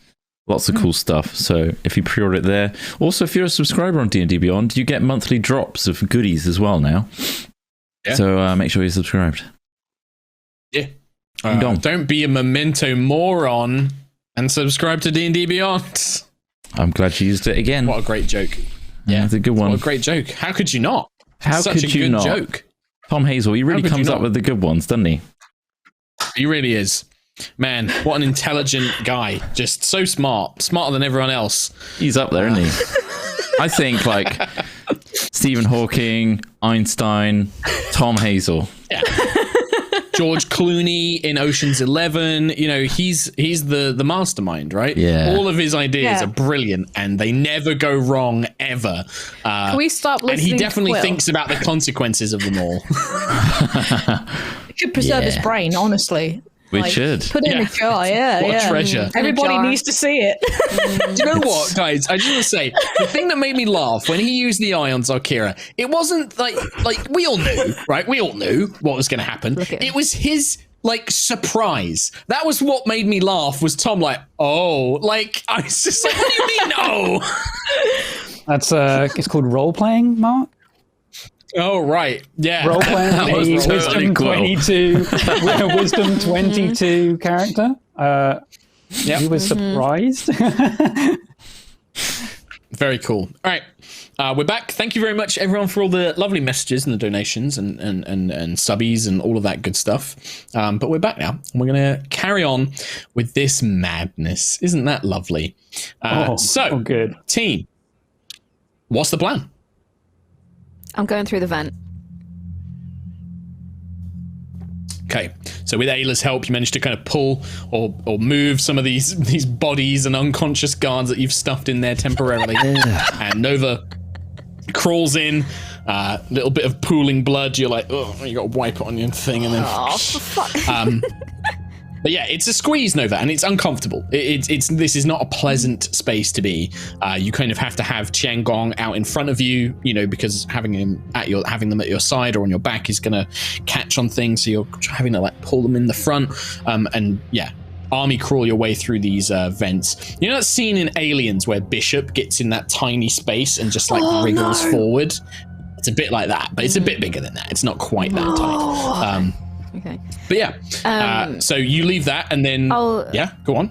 Yeah, I just want to go with the caveat that I'll say I'll meet you in crew quarters or something like that. Like, I'm going to the crew quarters, I'm going to find a uniform. Good luck. Meet, to Ayla, Lucius, and Adea, I'll meet you there. And that'll be the caveat. Okay. Yeah.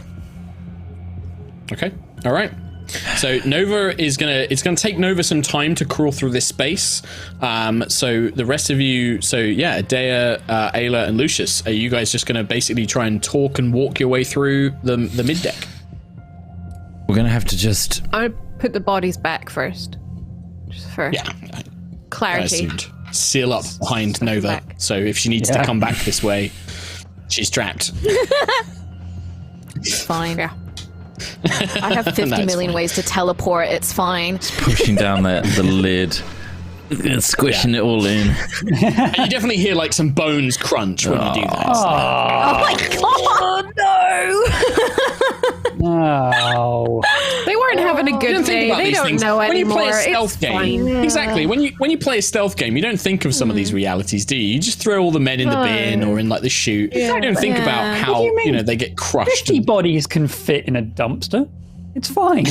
There's a really. But what about the ones that go down the chute? You know, that they're definitely going to break something while they're being Totally fine. Reminds me of a very specific scene in The Expanse. Anyway, let's move along. I will be lieutenant, so I assume I'll be in front of you two. You two just have my flank, and then we're just going to walk determined, not make eye contact with anybody, straight to the elevator, okay? If anyone stops us, I'll take the conversation. Sure. Just act like whatever other people are doing. I will. Oh, I will. The acting of Lucius, my life. We can stay ahead and warn you if there's anything coming up that's surprising. Right. Good. Okay. Right.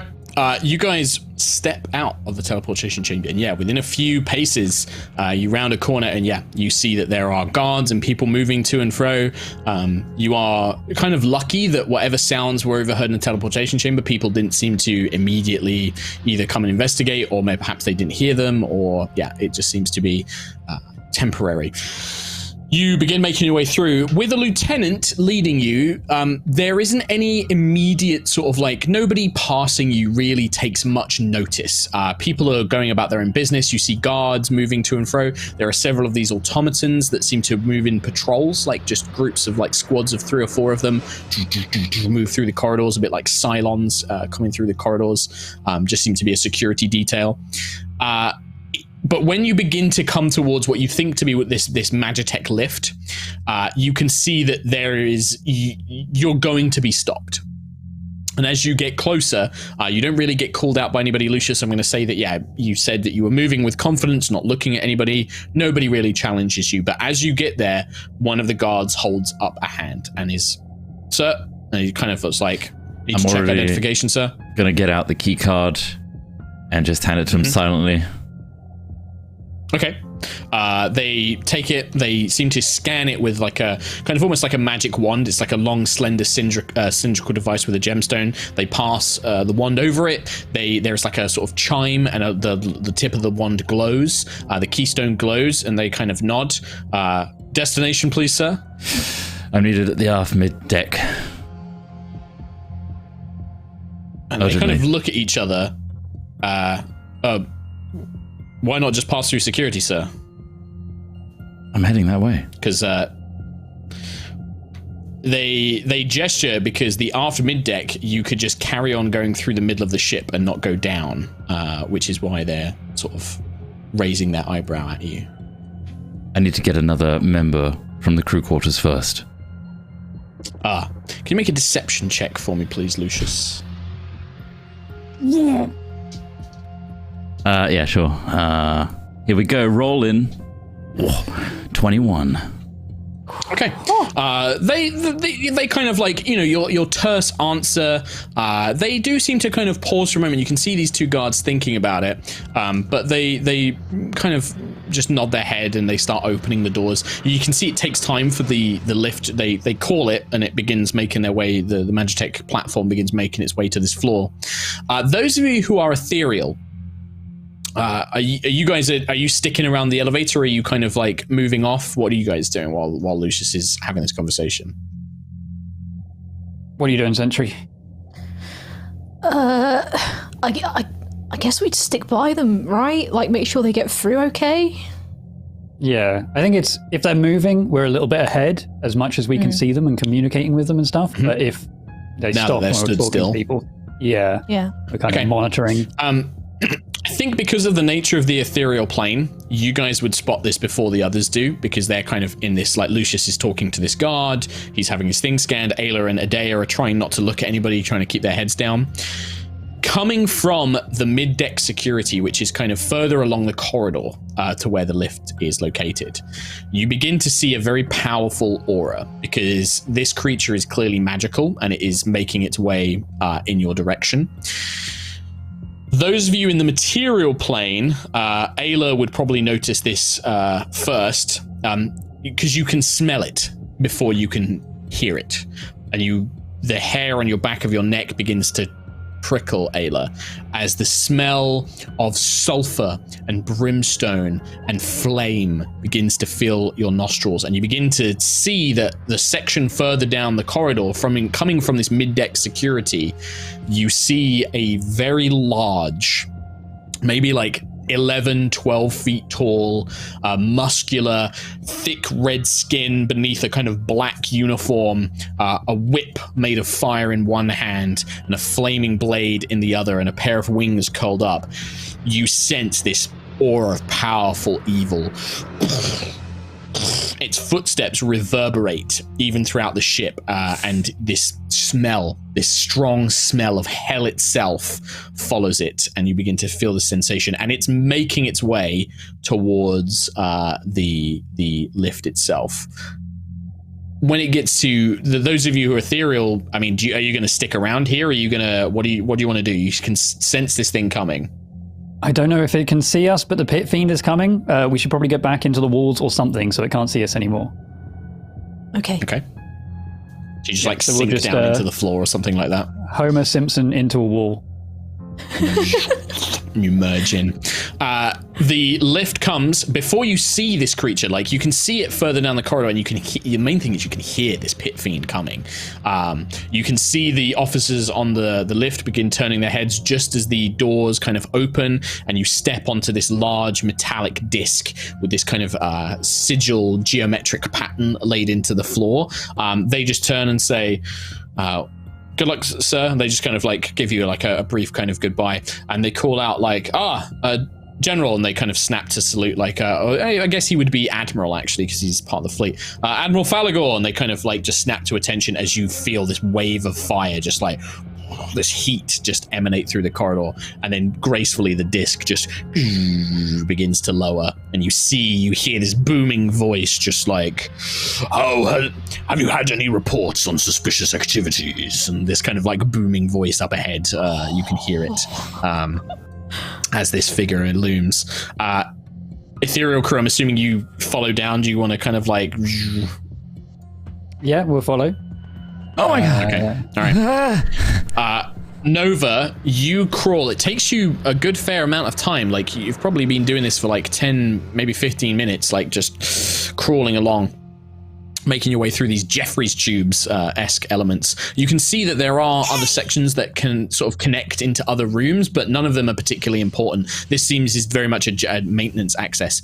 One thing you do notice, and you have to pause because up ahead you hear like something on metal legs, like it sounds like a metal spider,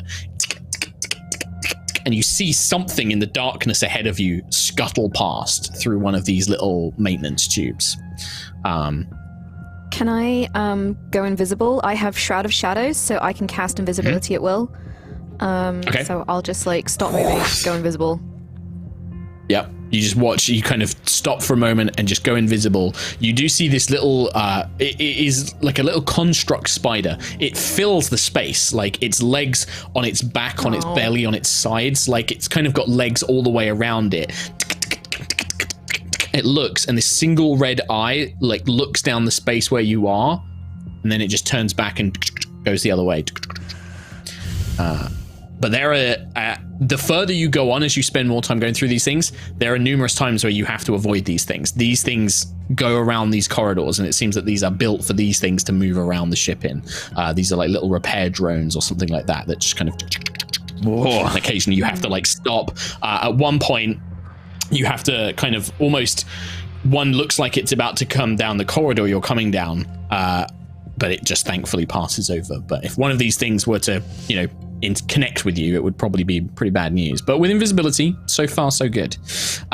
You eventually come to a tall vertical shaft, Nova. You can hear something traveling down, and you can hear like this kind of humming, this magical hum, like but looking around, this shaft is just like a vertical shaft. To look down to the lower deck is probably a good sort of like 50 feet down, to get to the bottom where this thing empties out into the crew deck. Okay. And I'm guessing there's no like platform or anything, like I can't... You can hear something coming down, but that you would assume is the lift itself, like the lift platform itself. Going down. Mm-hmm. Yeah. I guess, can I wait for it to pass, but far enough back that if anyone was on it, they wouldn't see me? Like, I just want to be cautious and invisible, and like, so they can't quite see me, and wait for it to pass down, and then look again and see kind of where it's... Yeah, okay. What has so you passed. Kind of crawl back into the passage space, and then as you're waiting for it to come down, you hear coming towards you, coming in a direction, and there's no turnings. This thing is coming from behind you. You can hear this lift beginning to pass, but you don't know which one's going to take, is this thing going to reach you? Is the lift going to pass you before this thing gets here? What do you want to do?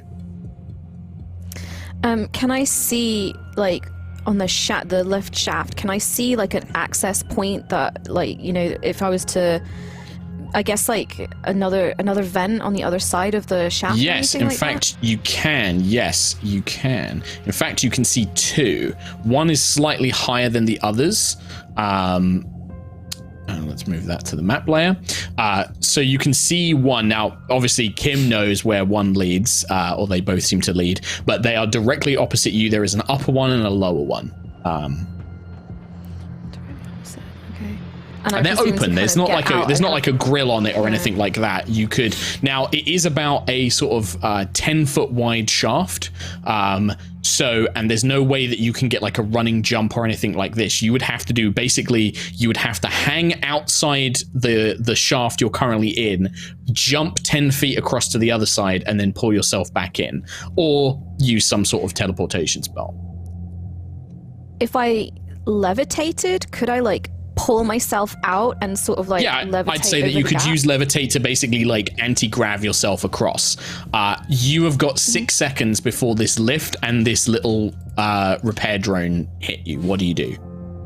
You got one action here. Any other action is going to delay you enough that one of these other things is going to either pass you or this drone's going to see you. Okay, so I think levitate, I'd have to, I don't have enough. So I'm actually gonna dimension door and teleport from my side to the other side. So you manage to like pull Tiangong, hold Tiangong close to your chest, and you kind of close your eyes and you feel Tiangong kind of shoot this beam of light out, and you whip across to the other side. Do you want to go for the upper one or the lower one?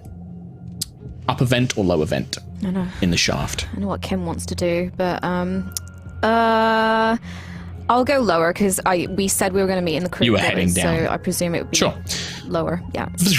You feel yourself dash across just as the lift kind of passes, and you see that little spider drone pull itself right to the edge of the lift as the lift passes, and it begins fixing something in the space where you were just waiting. Basically, it starts twiddling with something in the shaft. It's what these little tiny spidery legs like. Tick, tick, tick, tick, tick, tick, tick. When you pass over the lift, you see Lucius, Ayla, and Aerois on the platform, just like going down. Oh, God damn it. Okay. But yeah, those of you who are on the lift, you just seem to pass quietly down, and eventually it comes to a stop. Hopefully Nova's doing all right in the air vents. Anyway, back into character, everybody. Good posture and all that. Now we have to face a lot more, I assume. You do. When you step out, the doors once again kind of open. There is a guard here. Things are a little bit more, as I said, they're a little bit more relaxed. You see, there are definitely a lot of people down here, but the soldiers all look like they might be either off duty, or they are just kind of in basic, waiting. They're attending to other duties. There's no galley or anything down here. This is all just sleeping quarters, but there are things like laundry areas where people are kind of scrubbing uniforms and things like that. But it is busy with engineers. What I need from Lucius, Ayla, and Aerois is I need all three of you to make deception checks. This is to basically blend in. Whereas before you were kind of moving through a space where you could get by with determined purpose, here this is definitely a case of there's more eyes on you, so it's an attempt of blending in. 22. 19. Oh. 19, and then just Aerois to go. Aerois rolls a natural 20. What? So the three of you managed to move through without much incident. A couple of people kind of seem to nod in your direction. Go on, Lucius. Can I ask Aerois, keep on the lookout for potentially locker rooms or spare clothing that we can give Nova? You're good at stealthing through and looking for things. I think one of our best options may be one of these laundry areas. It seems that they clean their uniforms down here, or one of their barracks where we can take something unseen. I'll keep an eye out, brother. And she just kind of like nods to you. I look for air vents or ducts. Sure, yeah. You can see that there are these maintenance hatches kind of scattered along the place. Like, yeah, there's definitely access to them. Whether they connect up to the ones that Nova was in, you don't know yet. But yeah, you make your way through. I will say that it is not difficult to find like an empty barracks. Like you walk past, there's a room, there's a couple of guards sleeping in one, and Aerois is stealthy enough, like she is trained as like, you know, stealthing around and being sneaky. She sneaks in and she can kind of like, you know, open a closet, rummages through, find something that she thinks is Nova's size. Probably, oh no, because Rana wants one as well. So she kind of rummages through, manages to find a couple of things, bundles them up, puts them into like a knapsack next to a bed, slings it over her shoulder, and then just walks out like she's, you know, just gathered her own things basically. And she kind of slings it over her shoulder and then makes her way out while you and Ayla kind of keep watch on the doors. Nova, you emerge into this other, you know, vent, and you begin crawling your way along. There doesn't appear to be, you don't hear any of these recon or repair, you know, constructs around. But as you're making your way through it, perhaps in about 5 minutes time, you come to another shaft. This one's a smaller one, like another maintenance shaft. One appears to go up and to the side, and then one seems to go down and then diagonal. Which one would you like to take?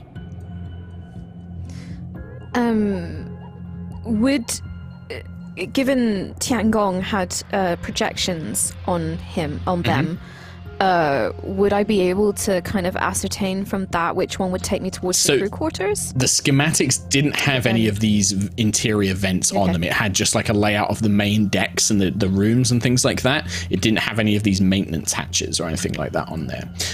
Judging by just the location of the rooms and things like that in a kind of 3D map, kind of examining it in this really tight space, Tiangong, they project like a little micro version of the schematics, kind of casting you in this purple glow. You suspect that there's a chance that both of these could lead you down into the crew quarters, but you're also quite close to the ship part. You are quite close to the engineering section. And thinking about it, these maintenance areas would make sense that they connect to that space, because that's probably where a lot of the power, cabling and crystals are all connected to. So they would need to have access to them from these kind of spaces. Okay. So there's a gamble here. It's a 50-50 chance. It could lead you to engineering, or it could lead you straight into the crew quarters. Can I speak to Tiangong and say, Tiangong, sure, can you reach out to Tassadar? I'm trying to make sure that I have the right voice. I do.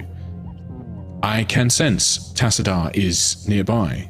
I will not be able to speak with Tassadar until you, my symbiotic vessel, are within visual range, but they are close by. I believe that if we take the down passageway, that should lead us to the ship heart, Nova Vija. Can I messenger ring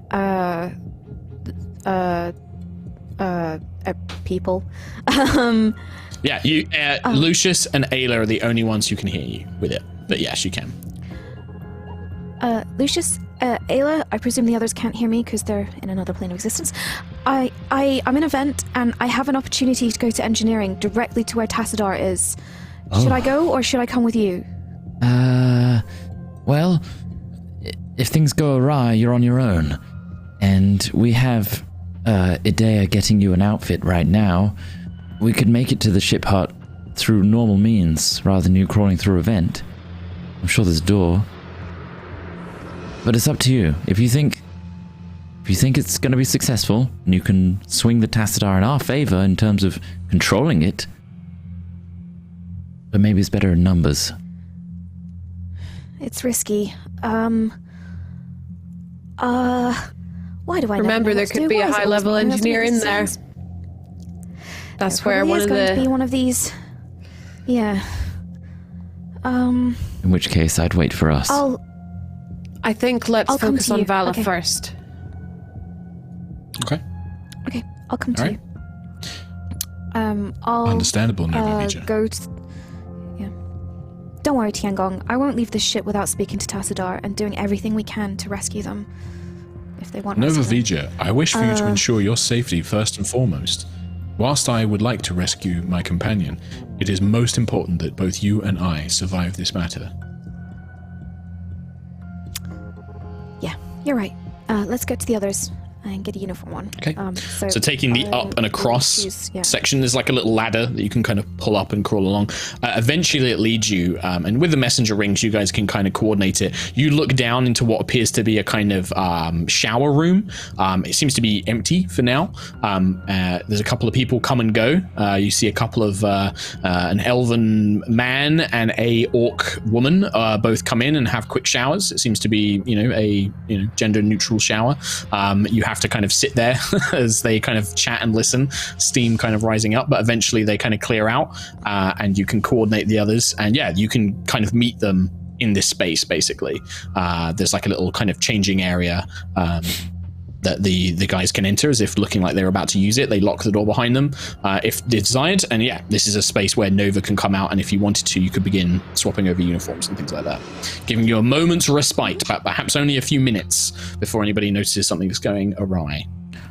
I'll also hold up the second uniform, like top, and just show it to the air around me and rotate. Yeah.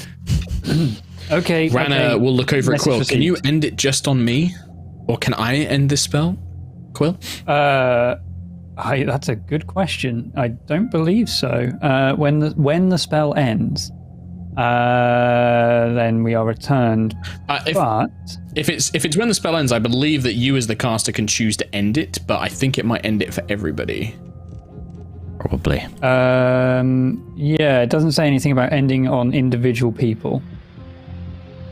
Could you dispel it from just me? Oh, I might be able to.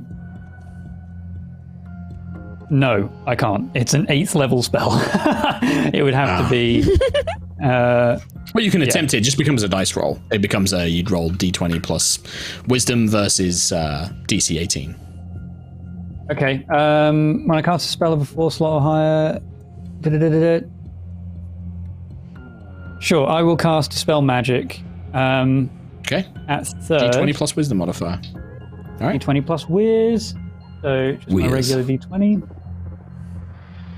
Oh, God. 12. 12, enough to overcome your own spell. Yeah, I needed 18.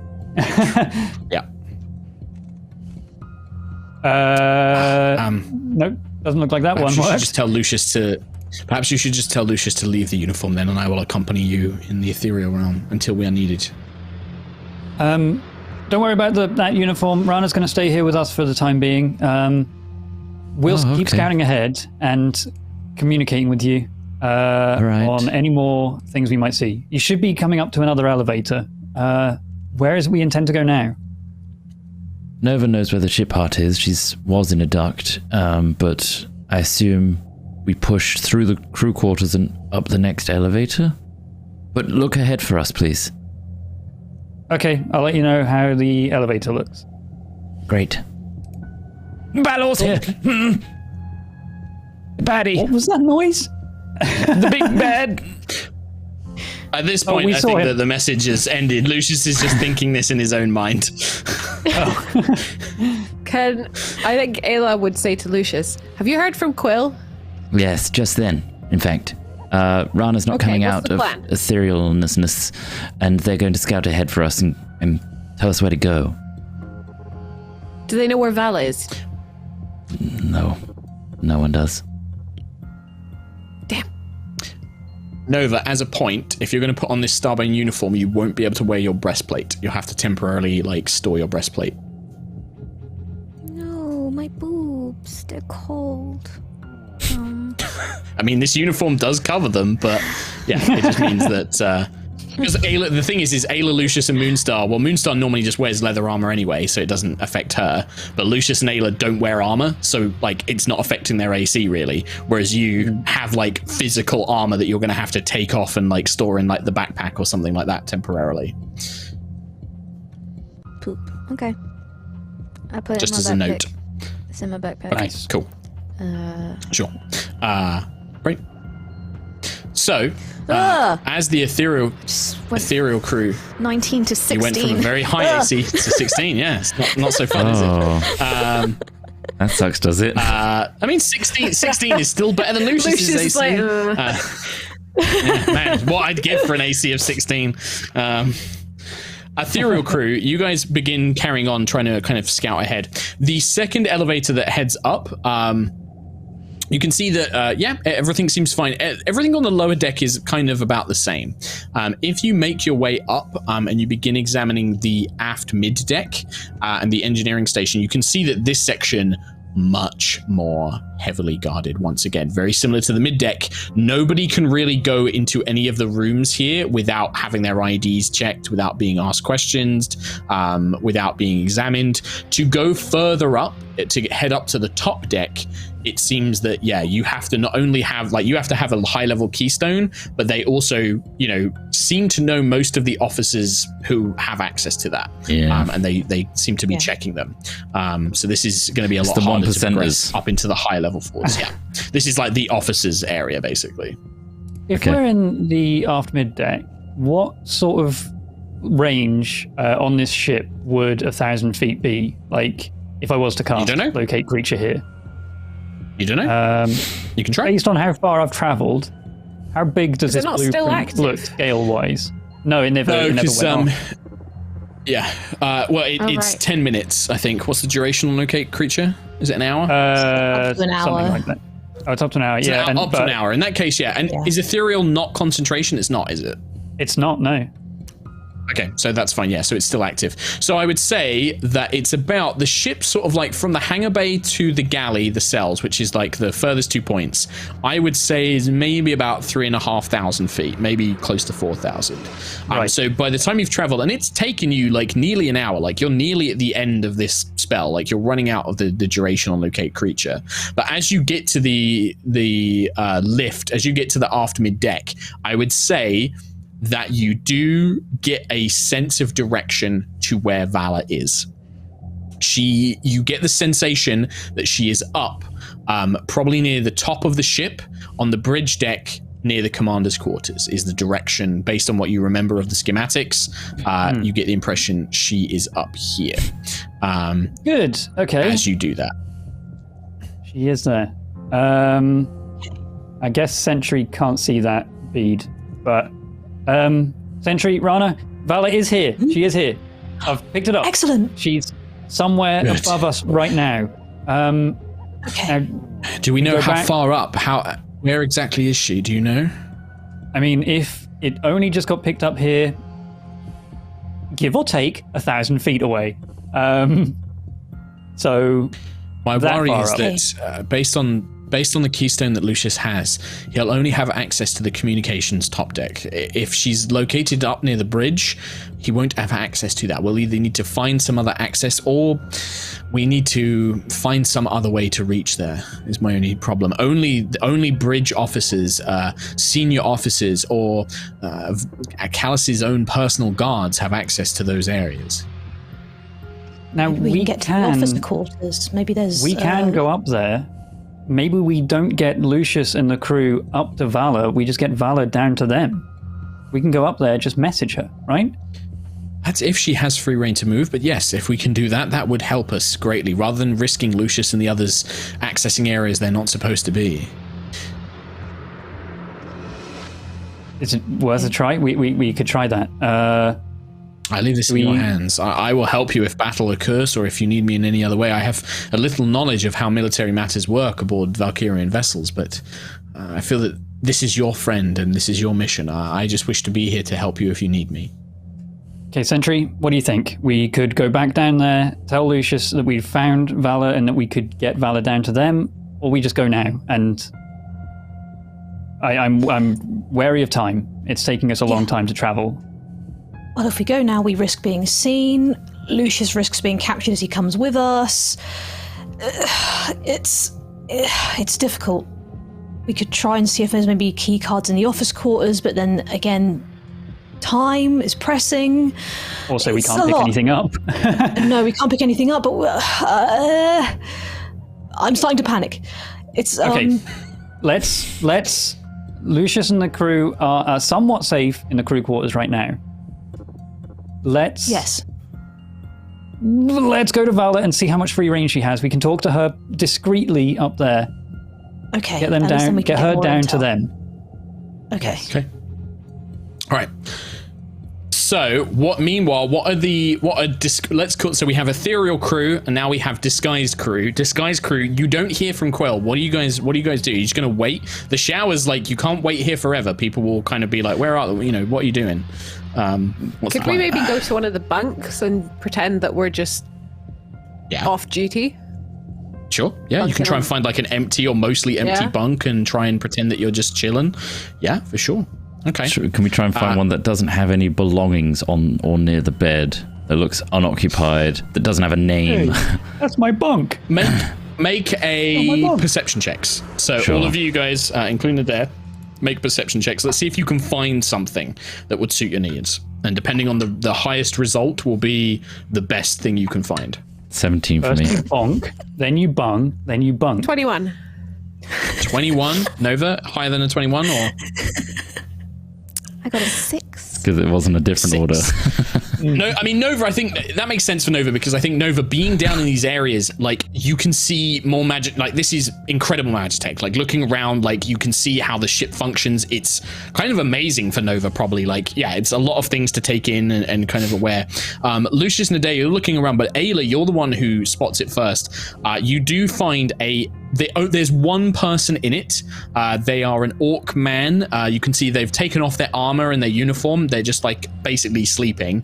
It looks like they fell asleep reading a book, and yeah, they're just softly snoring. There are 3 of the bunks are empty, and it doesn't look like anybody is in there. But there's another bunk which looks like it has belongings with it. But I mean, on a place like this, it's unlikely you're going to find a completely empty room. Like, this is, probably the best you're going to find. This is making me think of Star Trek Lower Decks. I love it. Oh my god. Okay. Let's never leave. I don't want to leave. Can I join the? Sure. No.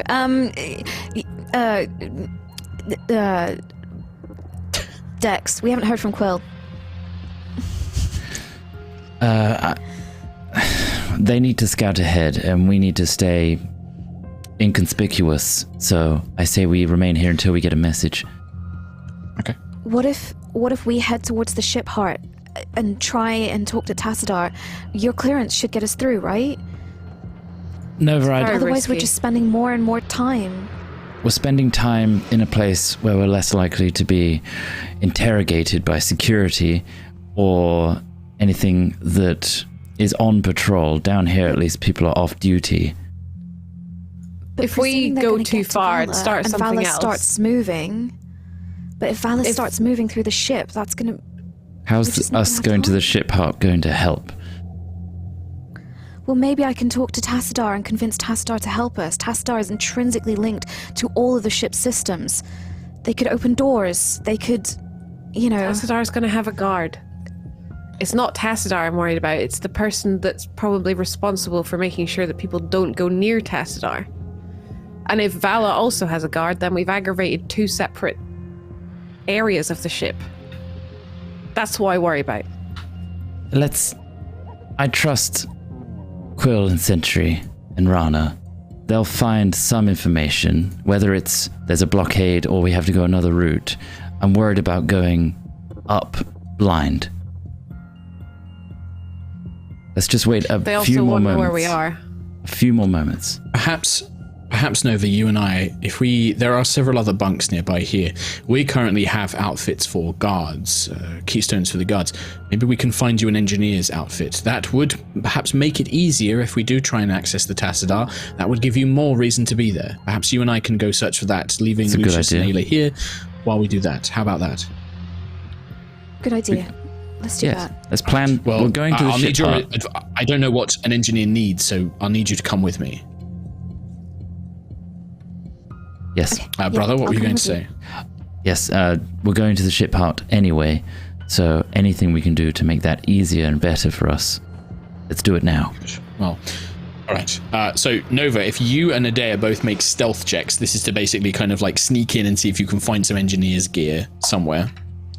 Luckily, Adair is pretty good at this. 17, 18, 19. 19. Okay, the two of you, the stealth isn't like you're trying to stay hidden. It's more that you're trying not to draw attention to yourself. So you're just moving around, trying to act casual. And yeah, you managed to kind of make your way a couple of bunks down. You find this one's got a few different engineers in it, but Adea kind of like looks around, sees that there's like some overalls and like a belt of tools has been hung up on the side. She pulls out like a small little kind of dice coin or like a little dice device. She clicks a few of the sides, throws it in, and it just begins like making like a very pungent smell. And like some of the other like the guards inside the room are like, oh, what is that? And they're like looking around. And then she basically notions, and like the two of you, she grabs the uniform, you grab the tool belt, and then you quickly whip around.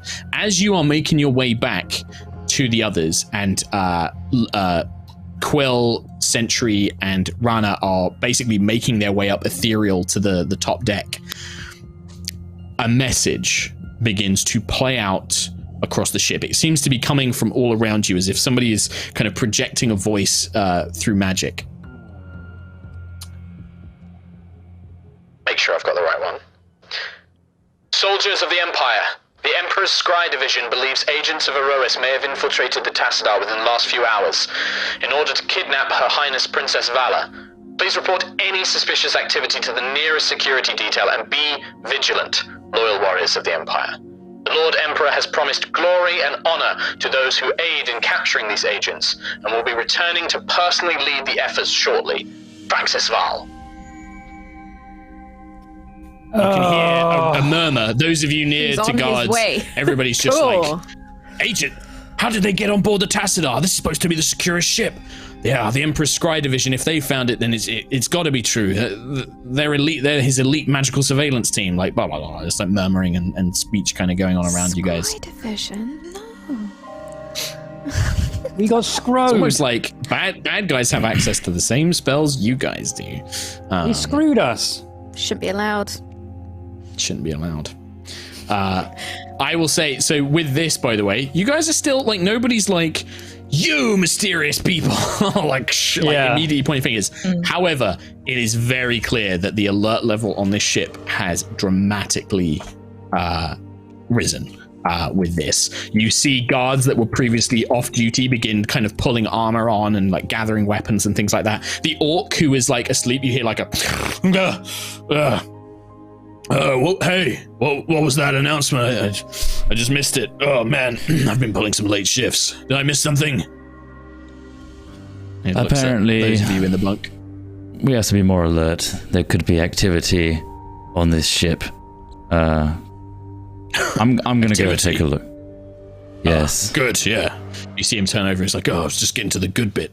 And he puts his book down. Praxis Val. Begins like, Praxis Val to you, Lieutenant. And he just kind of snaps a salute. And then begins pulling like his boots and his armor and stuff on. You can see him go over to like a locker and he pulls out a giant serrated axe, clips it onto his back. And yeah, begins getting ready for action. Hell. Quill, as the locate creature spell just is about to end, Valla begins to move.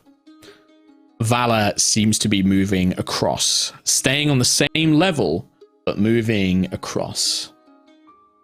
What, towards the bridge? Or... Towards the bridge. Okay. This kind of puts our plan in a bit of a mess. If they know that we're here to get Valla, there's no way Valla is going to be able to leave wherever she is. No. She'll be But under do lock we and at key. least try and make contact? It's worth a try, but they already know we're here. They just don't know where. Okay. Trying to think. How could we get Valla out of here and also meet up with the crew at the same time? Right. Also, well, we need to let them know. I can try and send a message to one of the guys back there and let them know what we're doing. But what do we do after that? at least we can know. Well, I don't know. At least we can find out what activity is like all over the ship, right? We can message Valla, and then Valla will tell us what her situation is. And then we message the other guys, and they can tell us what their situation is. And then I guess then we can figure out what's generally going on, right?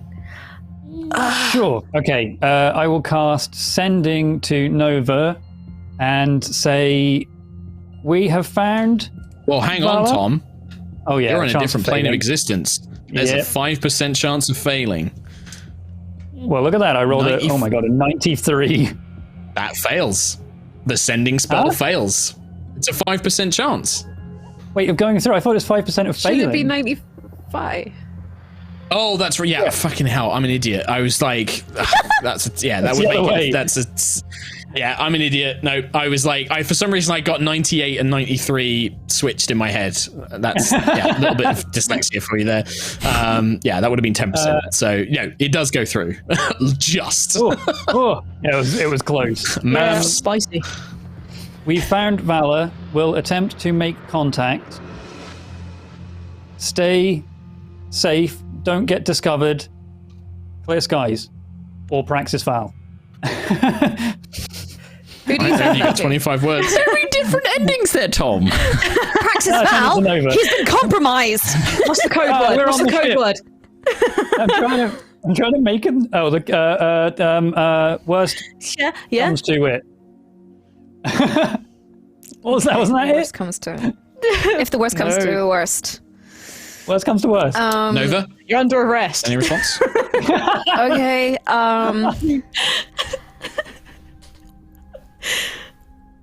Clear skies. Entire ship looking for us. Want to go to Tassadar. Not sure what to do. That's the reply you get. Sentry, they want to go to the ship hut. And honestly, Okay. I don't think it's the worst idea. Ayla and Lucius are just like, do. Haven't heard from anybody in a I while. wonder where those infiltrators are. We should really look They'll around be for back them. in a minute. They'll be back in a minute. I'm just letting Sentry and Quill do their thing, and then Nova will be back. It makes sense to meet there, because if anything, they're going to be in the above decks more than anywhere, right? Keeping Valla protected, I assume. So maybe it's not so bad. Maybe it's I don't know. But then there's people everywhere. Look at them. Look at them run around. They are all over the place. Okay, Oh, look, they're like bugs. if we get to Valla, make contact with her discreetly, and it will be discreetly. If she can get out, she can get out. If not, then she can't. The only way I think the alarm is going to be lowered is if they control the Tassadar. I think. And once the alarm is lowered, we can get Valla out of here. Maybe. It's worth it. Anything's worth a try at this point. Honestly. So where are you guys going, Ethereal Crew? And then I will switch over to the other guys. Like, where are you heading, or what are you doing? I mean, during this, I'm following the bead. Like, So unless you're just the going to start spell moving is in that ended. direction. Yeah. The locate object, you get the sense that Valla is moving towards the bridge, and then the spell ends. Cool. I'll head in that direction that it was In that last direction. going. All right. Follow Nova through. and Adea return to the thing. Both, obviously, you guys have heard the same announcement. You arrive and see Lucius and Ayla are still there. The orc is in the process of arming up still. He's still in the room. It's only a few seconds that you were gone, or like a minute or so. There you are, engineer. Are you ready to carry out the maintenance? Sir, yes, sir. Now, you need to be extra vigilant because there could be jeopardized maintenance-y doohickeys in the... Let's go. You're going to have to do the deception, Lucius. The orc is still there. The orc is like right there. Give me a deception. 15. Okay, yeah, the orc is just like, yeah, we mechanical doohickeys always causing problems on this deck. Just sort of totally goes with it. I rolled a 3. It's just like, yeah. This is why I'm a lieutenant and they're an engineer. Let's go. And so, yeah. So what's the plan? Where are you guys heading? You gonna go straight up to the engineer station? You're gonna get in the lift and head up? Yes, I'll messenger ring. I'll messenger ring saying, I think, given the circumstance, maybe the ship hut and Tassadar is our best option. And I'll message a ring back and say, Quill messaged me just moments ago saying they were going for Valla, and I think that was it, wasn't it? Didn't say anything else. I'm trying not to metagame. Can't remember. Just that they're going to Valla. All right. And do they know that we're going to the ship hut? Well, that's the idea. I told them I was thinking about it, but I didn't get a message back. It's good enough for now. Let's go. All right. Infiltration team, when you make your way to the lift, you can see that, they are, checking everybody going in and out. When you approach, they hold up their hand. Lieutenant, keystone, please. Of course. Please present your keystone. They scan it. Can you make, I think, at this point... just give me in fact, everybody in the infiltration team make a deception check. This will be like a group skill check against their insight, because they start checking faces now. So with this kind of alert level, they begin sort of examining everybody's faces. They're checking like they're casting spells like detect magic and stuff like that on things. So what was the lowest deception checks? We got an 18 from Lucius. Nova, what'd you get? 23. 23. Ayla? 12. So that's probably going to be our lowest because Adea got a 15. Okay, so as they're examining, like Lucius, they scan your keystone. You see one of them cast detect magic and begins examining things. They do kind of like raise their eyebrow at like your, cool arm and like some of your gear, but magical gear on this ship isn't actually that uncommon. Like there's all magitech around. They're just kind of like, trying to see if there's anything hidden as they kind of scan everybody and look everybody around. I think that Tiangong, you kind of keep sort of like hidden away for a little bit, Nova, and they kind of just see a sword. They don't check it fully. Yeah. Go on. I was wondering if I could get Tiangong to morph into another, like a smaller shape. You can make Tiangong like a dagger or something like that for sure. They kind of check those. But with Ayla, they do stop for a second and they kind of like checking Ayla and kind of like, do I know you from somewhere, soldier? Are you new to the ship? No. Been here for ages, mate. Can't you tell a clone when you see one? Oh, they look at Lucius. Oh, that's probably why. Yeah, one of the elven clones. Yep, no worries. And they just move you into the elevator. That was a very clever little line, actually. That definitely, they just shake their head and like, yep, move along. Keep vigilant. Report anything you see to your nearest officer. Any new data? Not as far as we know, sir. If the scrying division thinks that they are on board the ship, they could be hidden somewhere. We're currently checking all of the maintenance hatches, all of the current maintenance ducts. We believe that the individuals, we've been advised about them before, they do have a lot of magical abilities on Aerois. Their agents may be able to use invisibility, they may be able to disguise themselves. If you see anybody acting suspicious, please inform any of the security details, especially the automatons. They have been trained to locate them. This is why we're taking the engineer up, hopefully to do improvements and check that anything's vulnerable. Good to hear. They just kind of nod their head. And yeah, they just wave you in. Heading up in the lift. Now, you do only have, if you're going to the engineer station, the doors open back up into the mid deck. And yeah, it kind of stretches out. You can see that there are kind of like, guidelines and maps that lead you towards the engineering station. To get to the ship hut, you have to pass through a large section of sort of laboratories and workshops and things like that. And yeah, this is, you can see that the security here here is much tighter. These seem to be almost like controls for various elements of the Tassadar itself. They seem to control, the energy levels to the weapons. They control things like the drives that allow them to travel through the kind of extra astral spaces and stuff like that. You can see all sorts of engineers working on things.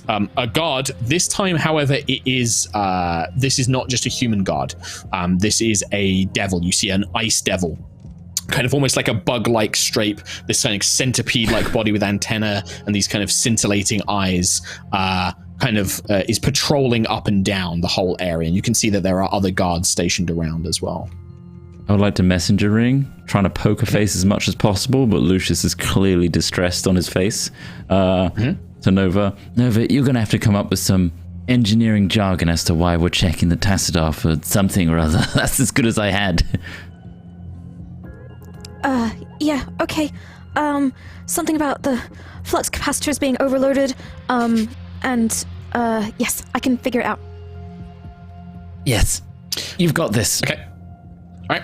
As you begin making your way down, this devil turns around and kind of hisses, this like large bug-like creature.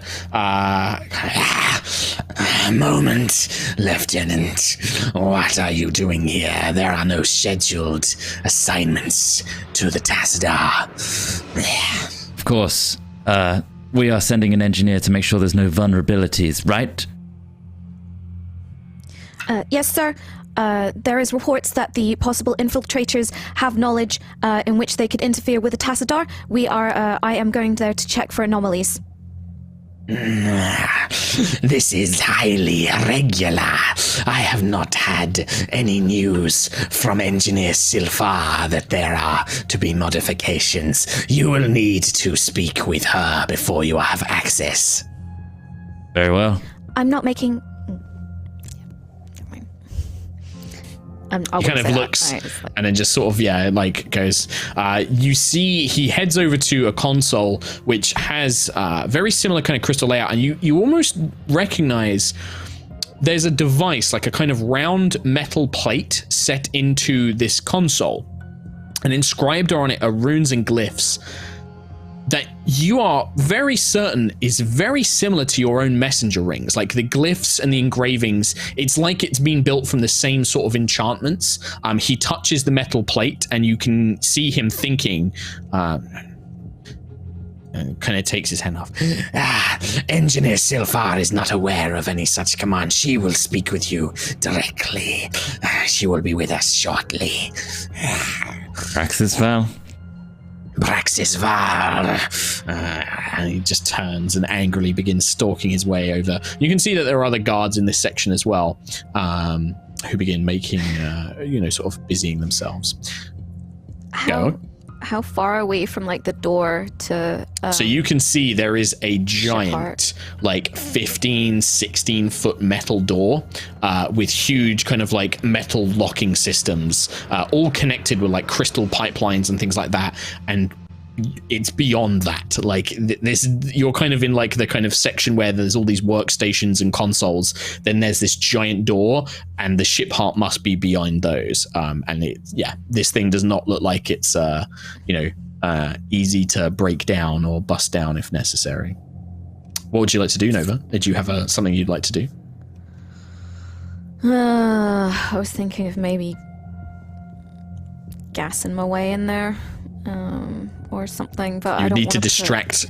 You would need to distract this ice devil, because they are watching you. They're keeping an eye on you while they wait for this other engineer to come. Meanwhile, Quill, Sentry, and Rana, following Quill's lead, you just begin floating up through these panels, heading in the direction that you saw Valla making her way through the locate object spell. Are you guys going to do anything else, or are you just going to go straight there and figure it out? Can I cast locate creature and get another line? You certainly can. Yeah, you certainly can. As Quills has faded, you now get this kind of golden trail coming out of the matrix that is leading you there. And yeah, as mentioned, they have been taken to La Bridge. La bridge. Excuse my crappy star. Valla, you see, is being led into this bridge, as you can see, following the trail.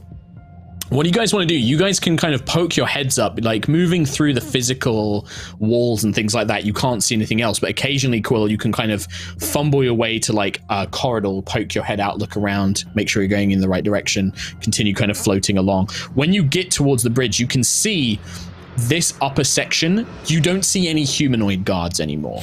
All you see are winged individuals with like halos of flame. You see demons and demonesses all in Valkyrian armor patrolling this upper level. These are the elite guards. These are the planar guards of the Valkyrian Empire.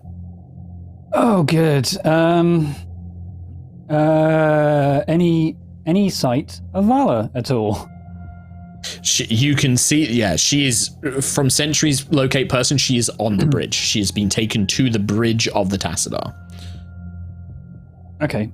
So could we just go into the walls or into the floor and just still follow that while not going up? You can, as long as you follow the thing, you can follow the trail that's leading you to it. It's just that eventually you're going to come to the point where, are you just going to float into the bridge, or are you going to hang back? I mean, I need to see Valla to communicate with her. Okay. I guess I'll have to. I'll poke just a head through. So if anything in there does have true sight, they'll just see a bird head out the wall. I mean, that's a pretty bad thing to see, but for sure. Let me just check and see here. Okay, they've got that. To check who has what in her retinue. She does. And they do.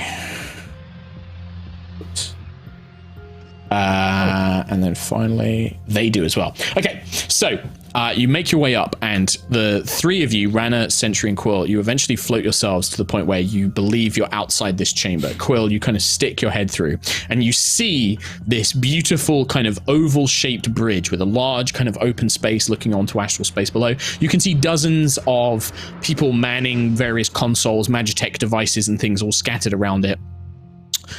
There is one main figure that stands in the middle of the bridge wearing a crisp uniform, white, not black and purple, but white and purple. And you can see that they are a very handsome, very regal looking man with crimson hair, long crimson hair tied back into a ponytail. They have a pair of horns coming out of the hair itself, curling back.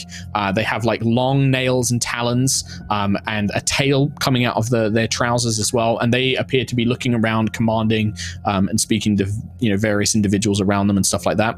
To the side, at the far end, with three figures around her, you see a young girl that you recognize, that you have seen.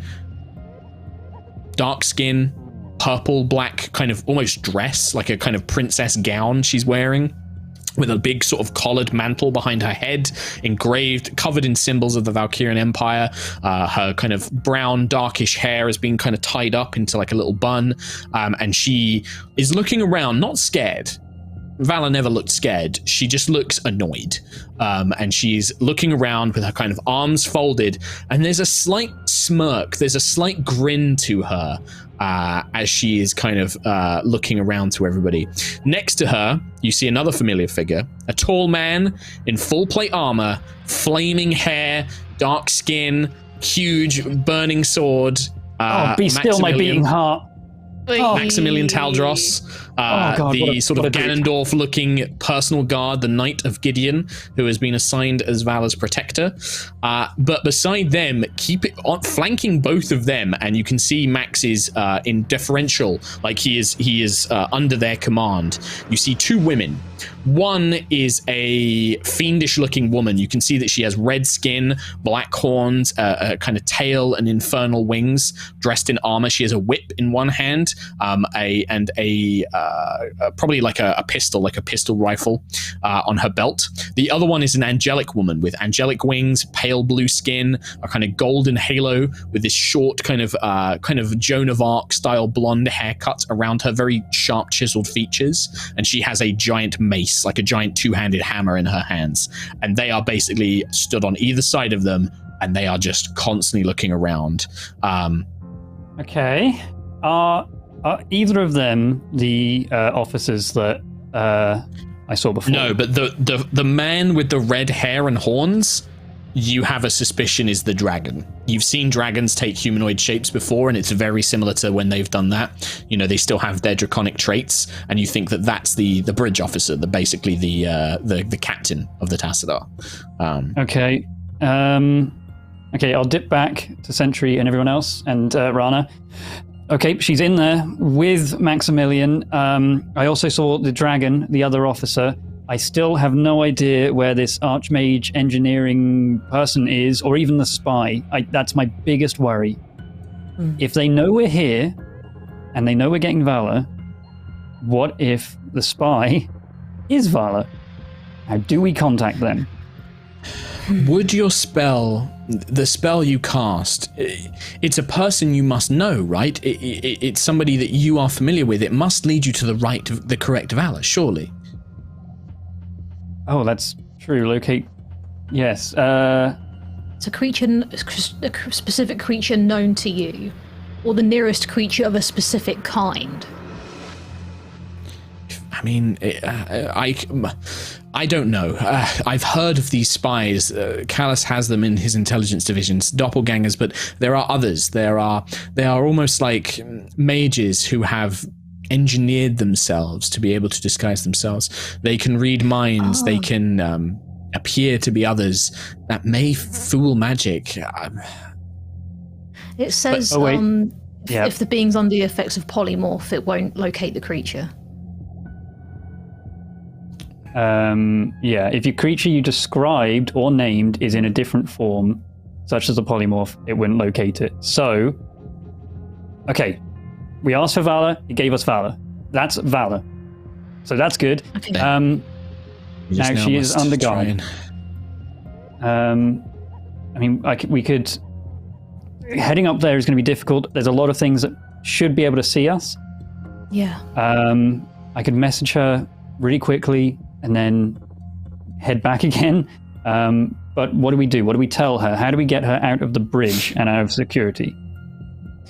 Well, you should definitely let her know you're here. Let her know that her friends have come to rescue her, for certain. Okay. Sentry, is there anything you wanted to say before I head up there? I'm just excited to see her again. I'm ecstatic she's here, and we could get her home. Me too. Okay, I'll peek up, send a message to her. Be fast. There could be a dozen creatures that can see through these spells on that bridge. Okay. Alright, I'll pop up. I'll cast message. Valla, it's Quill. We are very close, but we can't stay here for too long. We need you to find a way out of the bridge. Quill? You can see her. She kind of like covers her mouth because she has to whisper with message. She has to visit. She's like covers her mouth. Quill, I heard the tannoy. I was hoping it was you. I'll try and think of something, but these guards, they won't let me leave. You shouldn't. Don't go back to don't go back to the quarters. Don't go back to my father's quarters. They've left a spy in disguise there to try and fool you.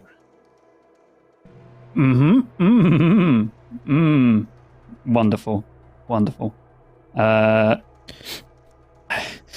Maybe appeal. It's going to be Maximilian. difficult to get away. What? Maximilian might let you leave. Just appeal with him. Max is a kind soul, but he's loyal to my father. I don't know if we can trust him in that way, Quill. But I'll think of something. My powers have grown. If there's a distraction, if there's something, I might be able to get away. Okay. Where should I go, though? If I can get off the bridge, where should I go? If you get off the bridge, head towards the ship hut. Head towards the ship hut. I'm sure the rest of us are there. Okay. As you pop back, you kind of pull yourself back before you see the devil-looking woman, the Aerois, almost like looks, and you swear for a second just before your beak vanishes through the wall, like she was just about to look at you, and you see that like she kind of like raised an eyebrow in the direction of the wall where you just back through. Curse my long beak. But you're not sure if she saw you. Okay. As you do, Quill, the last thing you see before you pull yourself back is outside the bridge in astral space, something begins to shimmer. A giant crystalline ship kind of appears. It's in a sudden flash, like another message begins to appear. You hear the dragon that you saw on the bridge speak. Crew of the Tassadar, it appears that we are being visited by Commander Zakira and the Serpent's Coil. Prepare for docking procedures. And that is where we end today's episode. Oh, we should have left when before we started this. This is This is way more fun. Hey, look how far we've gotten. It's hilarious. Look how far we've gotten. Yeah, Hey, look at us. I love this. You're so Look at close. us. She's there. She's right there. And yeah, she's right there, and you're almost in the ship part, ignoring talking to that officer that's coming in. But you're almost there. This is going great. But there's some good things. Like those of you who are about to go into engineering, none of you have like magical disguises. You're all just physically disguised. So this is probably going to come down to a battle of wits and words rather than like, you're not who you say you are. Kill them. Magical doohickeys. Yeah. Great with that. But yeah, it seems that Zakira, weird, coming to visit the Tassadar. Why? What's she doing? What Why could she she coming here? want? Yeah, What's the why plan, would she come Zakira? here? Yeah. We just need to go, yeah. like, quick. Yeah. No, it's fine. There's going to be a very big distraction in the form of True. Maybe Zakira is the Siaska we need. You know? Maybe we thought about that. Just let her come aboard and do her thing for sure. Yeah, because I don't think it's going to be a nice visit. No. You know. No. Of course it is. gonna be a Why grab your wouldn't it be a hands nice visit? But yeah, that's where we're going to leave things this week. Exciting stuff. I'm excited for next week. Oh, I love Some it. big things happening. Me too. Me too. It's awesome. It's been a fun one. Oh, Yeah. good. Oh my god. Yeah, oh loving my it. God. Loving it. Loving it. Loving it. Loving it. Loving it. Oh, my yeah. God. Hope Tom's got good portents. What portents have you got, Tom? I've got a 19 and a 4. Oh, that's Ooh. great. Those are Very really good. good. Good. Very Really good. good. Yeah. Should be able Those to could be the help big us clutches. and screw Yeah. them. I believe. And I have the wisdom to use them at the right times too. Well, Definitely. Well, thank you very much, everybody, for watching. Before we'll probably read out a couple more messages, but if we have to go over, we will go over to High Rollers D&D because we've got Parsec Pals following us on the Yogscast. That's Ped and Boba playing some fun games. Go say hi Yeah, to it them. Yeah. Also, big thank you to D&D Beyond once again, our sponsor for today's episode. Go and pre-order Van Richten's guide, and don't forget, if you use the link in our video description or the chat in the chat, if you use that link and then subscribe or buy a book or create an account, that attributes it to us, and that's a big help for us as well. So, click the link and then go do something. Make an account, buy something, subscribe, whatever it is. Do something. That's a big help. Do something. Just do something. something. Any words from anybody else before we do messages? I'll be playing the fan art video again on High Rollers D&D, of course, not on Yogscast. So if you want to see that again and you missed it at the start, it'll also be uploaded to our YouTube at some point. And big thanks to everyone that submitted fan art so far and will be submitting them to highrollersdnd@gmail.com. Thank you. As well as posting it on social medias and Tumblr and Twitter. Spread it everywhere, but just email it too. Also Spread it, email post it, Yes. Please email. and Do save email Chris Trott's it. brain. Yeah. Cool. Yep. All right. Well, Nice. that's it from us. We can probably end on Yogis, and then we'll read out messages on High Rollers D&D. How about Indeed. Goodbye, Yogs, about for that? now. Let's. that? Bye, Yogs. Bye-bye. Bye, Yogis. All right. Bye, Yogis. Hello, High End it. Bye, Rollers. Yogis. Hi, Poggies. Welcome to the after party. Welcome to the Vega Zone. This is Polyverse. some big exciting stuff. Big exciting stuff. Stuff that's been up in the old noggin for a while. It's great. Yeah. I love it. Yeah. And Fun to get to. I like Cool. really enjoying how we're getting through this though. Like the pit fiend just appearing on the elevator, like, oh, hey, That timing. Yeah. I love it. Yeah. Yeah. That's really good. Real What cool. was that? I want to go say hi to him. Yeah. I like being on a spaceship. cool. I want to be on this spaceship forever. I want this spaceship to be our spaceship. Just join him. And I Kim, can just join go him. I mean, Yeah. Just join if you Starbane. die here, I'm waiting for the moment Mark says, oh, by the way, the Nova that's Kim's been playing this whole time is the bad guy. no. Here's the thing. Why would you think that, Chris Trott? Or Here's the Moonstar. thing. Has Nova ever died? Do we know if Nova's not a simulacrum or a clone or This is the longest We don't know that. play ever. It's the biggest Brookstone. I wouldn't the put it greatest past you. Brookstone has ever pulled.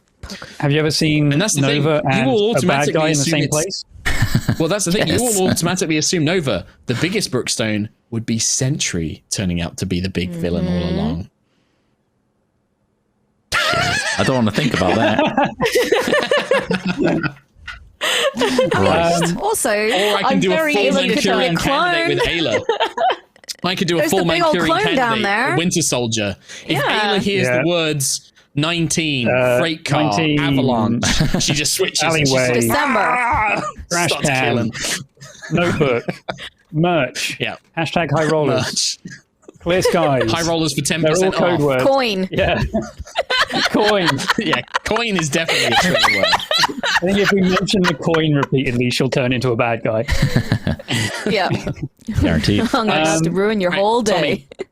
Okay, we had a donation from Natalie June Hawthorne. This week on the Non-Stop Sunshine crew, this is the D&D team that is immortal.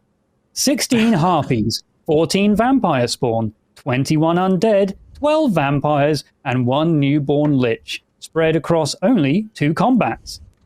What? That's a CR What the of hell do you not- 284. Holy the shit. only made of? The only hero I got to Adamantium. 0 HP was the Zealot Barbarian, who is literally too angry to die. You need to What? tell us, please. Do you in the not next like your donation, just players? say Yeah, what every do you not character like is. them? I mean, What level? Sorry, are they at? also what level? I they need to know do? all the information What about level are what your they are. players? What classes are Because- they? What races? classes, I need to what Don't know. tell them. races, Yeah, Don't tell all them, of those. Natalie, because I don't want them to learn. I need to I know. don't want them What did they do to you? steal No, these. teach- I don't want them to teach me. steal I these have- ideas. Please. But I mean, yeah, if you are They putting hurt a you. challenge rating of 284 against them over 2 combats and they're winning, Jesus. I would say Oh a my couple of God. things. So things like lower level undead, turn undead could wipe out huge amounts of them. Certain spells could like just completely destroy. Like you guys, if I put like a bunch of normal regular zombies against you guys and Lucius cone of colds them, he could literally kill like 50 skeletons in one turn. He could just be like, but because you've added 50 creatures, it multiplies the challenge rating by something nuts. So if you put 1 high level monster and then 50 low level monsters, it would calculate the CR to be something ridiculous because it multiplies it by the number of creatures there. So Right. this is the thing. D&D's encounter builder is all sorts of nuts. So that might not be as a ridiculous encounter as you think it is. I mean, it sounds ridiculous. 16 harpies, 14 vampire spawn, etc., etc., etc. I mean, yeah, Anyway, vampire I need to spawn know. aren't nothing to sniff at for sure. So I considering I put And a 1 vampire partridge spawn against in you a guys pear tree. and it killed Zeke 3 times. They almost took us out. Yeah. Um, Died 3 Yeah. times. let us, I mean, you kind let of us know. did. You kind of did. Let us know what that crew is, and I want to play it for another one shot where Mark tries to kill the most overpowered team. Oh, it's easy. Next. Oh. Carry on. The Wounded Angel is a half hundo. Me. The Wounded Angel with a half Keep hundo. going. I've been watching since episode 1 of Aerois, and it's seriously helped me to the point I now have started running my own campaign with friends. Thanks for the fun times you all provide. And Tom, please don't be a memento moron and listen to Mudkip. I won't be a memento moron. Diabetosaurus has donated with Nice. Crush through 111 episodes fast. Live gang now. Clear skies in Central Texas, and much love, y'all. Thank you very much. Welcome. Thanks, y'all. Mr. Altissimo. with a quarter hundo. Hey all, finally caught up. Yo. Work has been crazy. School is school and life is life. So happy though that I've been able to say y'all have been a major inspiration since my bachelor's program and now currently halfway through my master's. Amazing. Wow. Amazing. Nice. Good job. Doing great. You're killing it, King. Oh Man Bro has donated with, I'd like to point out an error in Sentry's HP. During level up episode, she rolled a 7 from roll 20 with the bonuses from Con Mod and Tough Feet. Her HP was 154 and now it's 161, but it should be 166. Well, I'm going to correct you there because D&D Beyond adds all of the con modifiers and stuff already, so we just add the number rolled. I trust D&D Beyond to have calculated it correctly. It don't matter. Anyway. I don't trust Ree's rolls. Darrow has donated with, it's been a weird couple of days for me with my mental health, and while I can't get out to talk to people IRL, I sincerely appreciate the simulacrum of human interaction y'all provide for me. I like that. Simulacrum of human interaction. Thank you very much. Stitch Indigo has donated again with something sad happened in it's more spoilers for an anime that again I don't read, but Darth Day 41 has donated with 19 minutes and haven't moved more than a few meters. Slaps roof of Tassadar. This bad boy will fit so many episodes. Clear skies to all of you and chat. Thank you, Darth Day 41. Varys has donated with no message. Thank you very much. Grandmaster DJ has donated a double with, my dreams usually happen in series, and after I told you about the dream last week, I had another. We rolled initiative, Kim 20, me 18, KT 17, Ree 17, Trot 15, Skeleton Army 5, and Tom 2. Kim immediately blighted Tom, who failed the save. What the hell? After blighting Tom, Kim cackled at the notion of justice for Hazel. I used my movement to climb above the dragon and my action to thunderwave the dragon with my guitar into the skeletons. Trot fell off. There you go. Thanks. People just send us their dreams in donations. I love it. That initiative recall as well, just like I mean, that's amazing. Okay. I don't remember anything from dreams, so remembering an initiative rollout is Serendipitous King has donated with, I started my Yog journey at age 9. I watched Kim's channel and already watched Trot with Hat Films. Because of them, I watched this ragtag D&D group and Lightfall episode 1, and now I haven't missed a VOD. Now, I finally get to donate after just turning 19. Well, happy birthday. Yes. Happy 19th. Happy birthday. Thank you. Thank you for sticking with us for so long. Serico has donated with no message, and I mean that literally. They have just written no message. Praxis Val has donated with, there's no hope for you Erosians. We have scrying magic that bypasses you, having to make saving throws. Thank you for the great content. I don't. First of all, you cheeky fucking trying to backseat game there through donations, but no, it doesn't. I've been rolling saving throws for them so that they weren't metrally aware of being scryed upon. Metrally aware. Vale donated with, oh my god, the tension is extremely real. This is fine. It's all fine. For sure. It's fine. Zakira appearing is not dodgy at all. Good luck with that. Love it. Also, all of the art was so good. I can't believe I didn't email a single Aradan picture, though. My bad. Yeah, the next fan art video is going to be sexy. It's better. It's just sexy pics and shipping. That's all it is. The last few days on the Twitter have been spicy. I want some naughty wishes. Oh, Troy, if you say that, they'll make it happen. So be careful. Yeah. Make it happen. What you wish for. Make it happen. That's why there was a Quill one. Only Lucius. Lucius X Quill is allowed. Jenny Claire has donated with, hey rollers, my character Flair has just hit level 11, and boy, I have created an atrocious multi-class. All right, Ree, listen to this. It's a level 7 warlock, a level 1 sorcerer, level 2 druid, and a level of ghost warrior, my DM's custom class. What? Ghost warrior. My traits list is miles long. Hell yeah. Love you guys. That sounds awesome. Oh my god. Oof. That's great. It's a lot to manage. That sounds like great fun. Are you in that game, the Unkillable team? I need to know. Honky Conky has donated with, oh God, it's an episode filled with corridors. Fucking leg it! Where? It's all corridors. It's all corridors. It's all corridors down here. All the way down.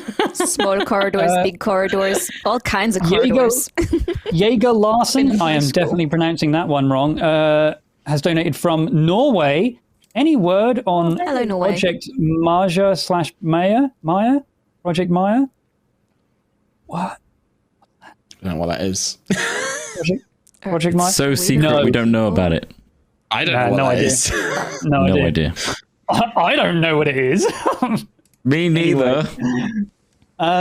We also had some gifted subs from Being Wolfie, Crizzy29, Grandmaster DJ, D Miller 1841, Squibbies, Cooper Orc, Whiskey Hunter VAT 69, Sarah Mana, and JWall 2022. That's a lot of gifted subs. If you got a gifted sub from any of those people, let them know. Yes.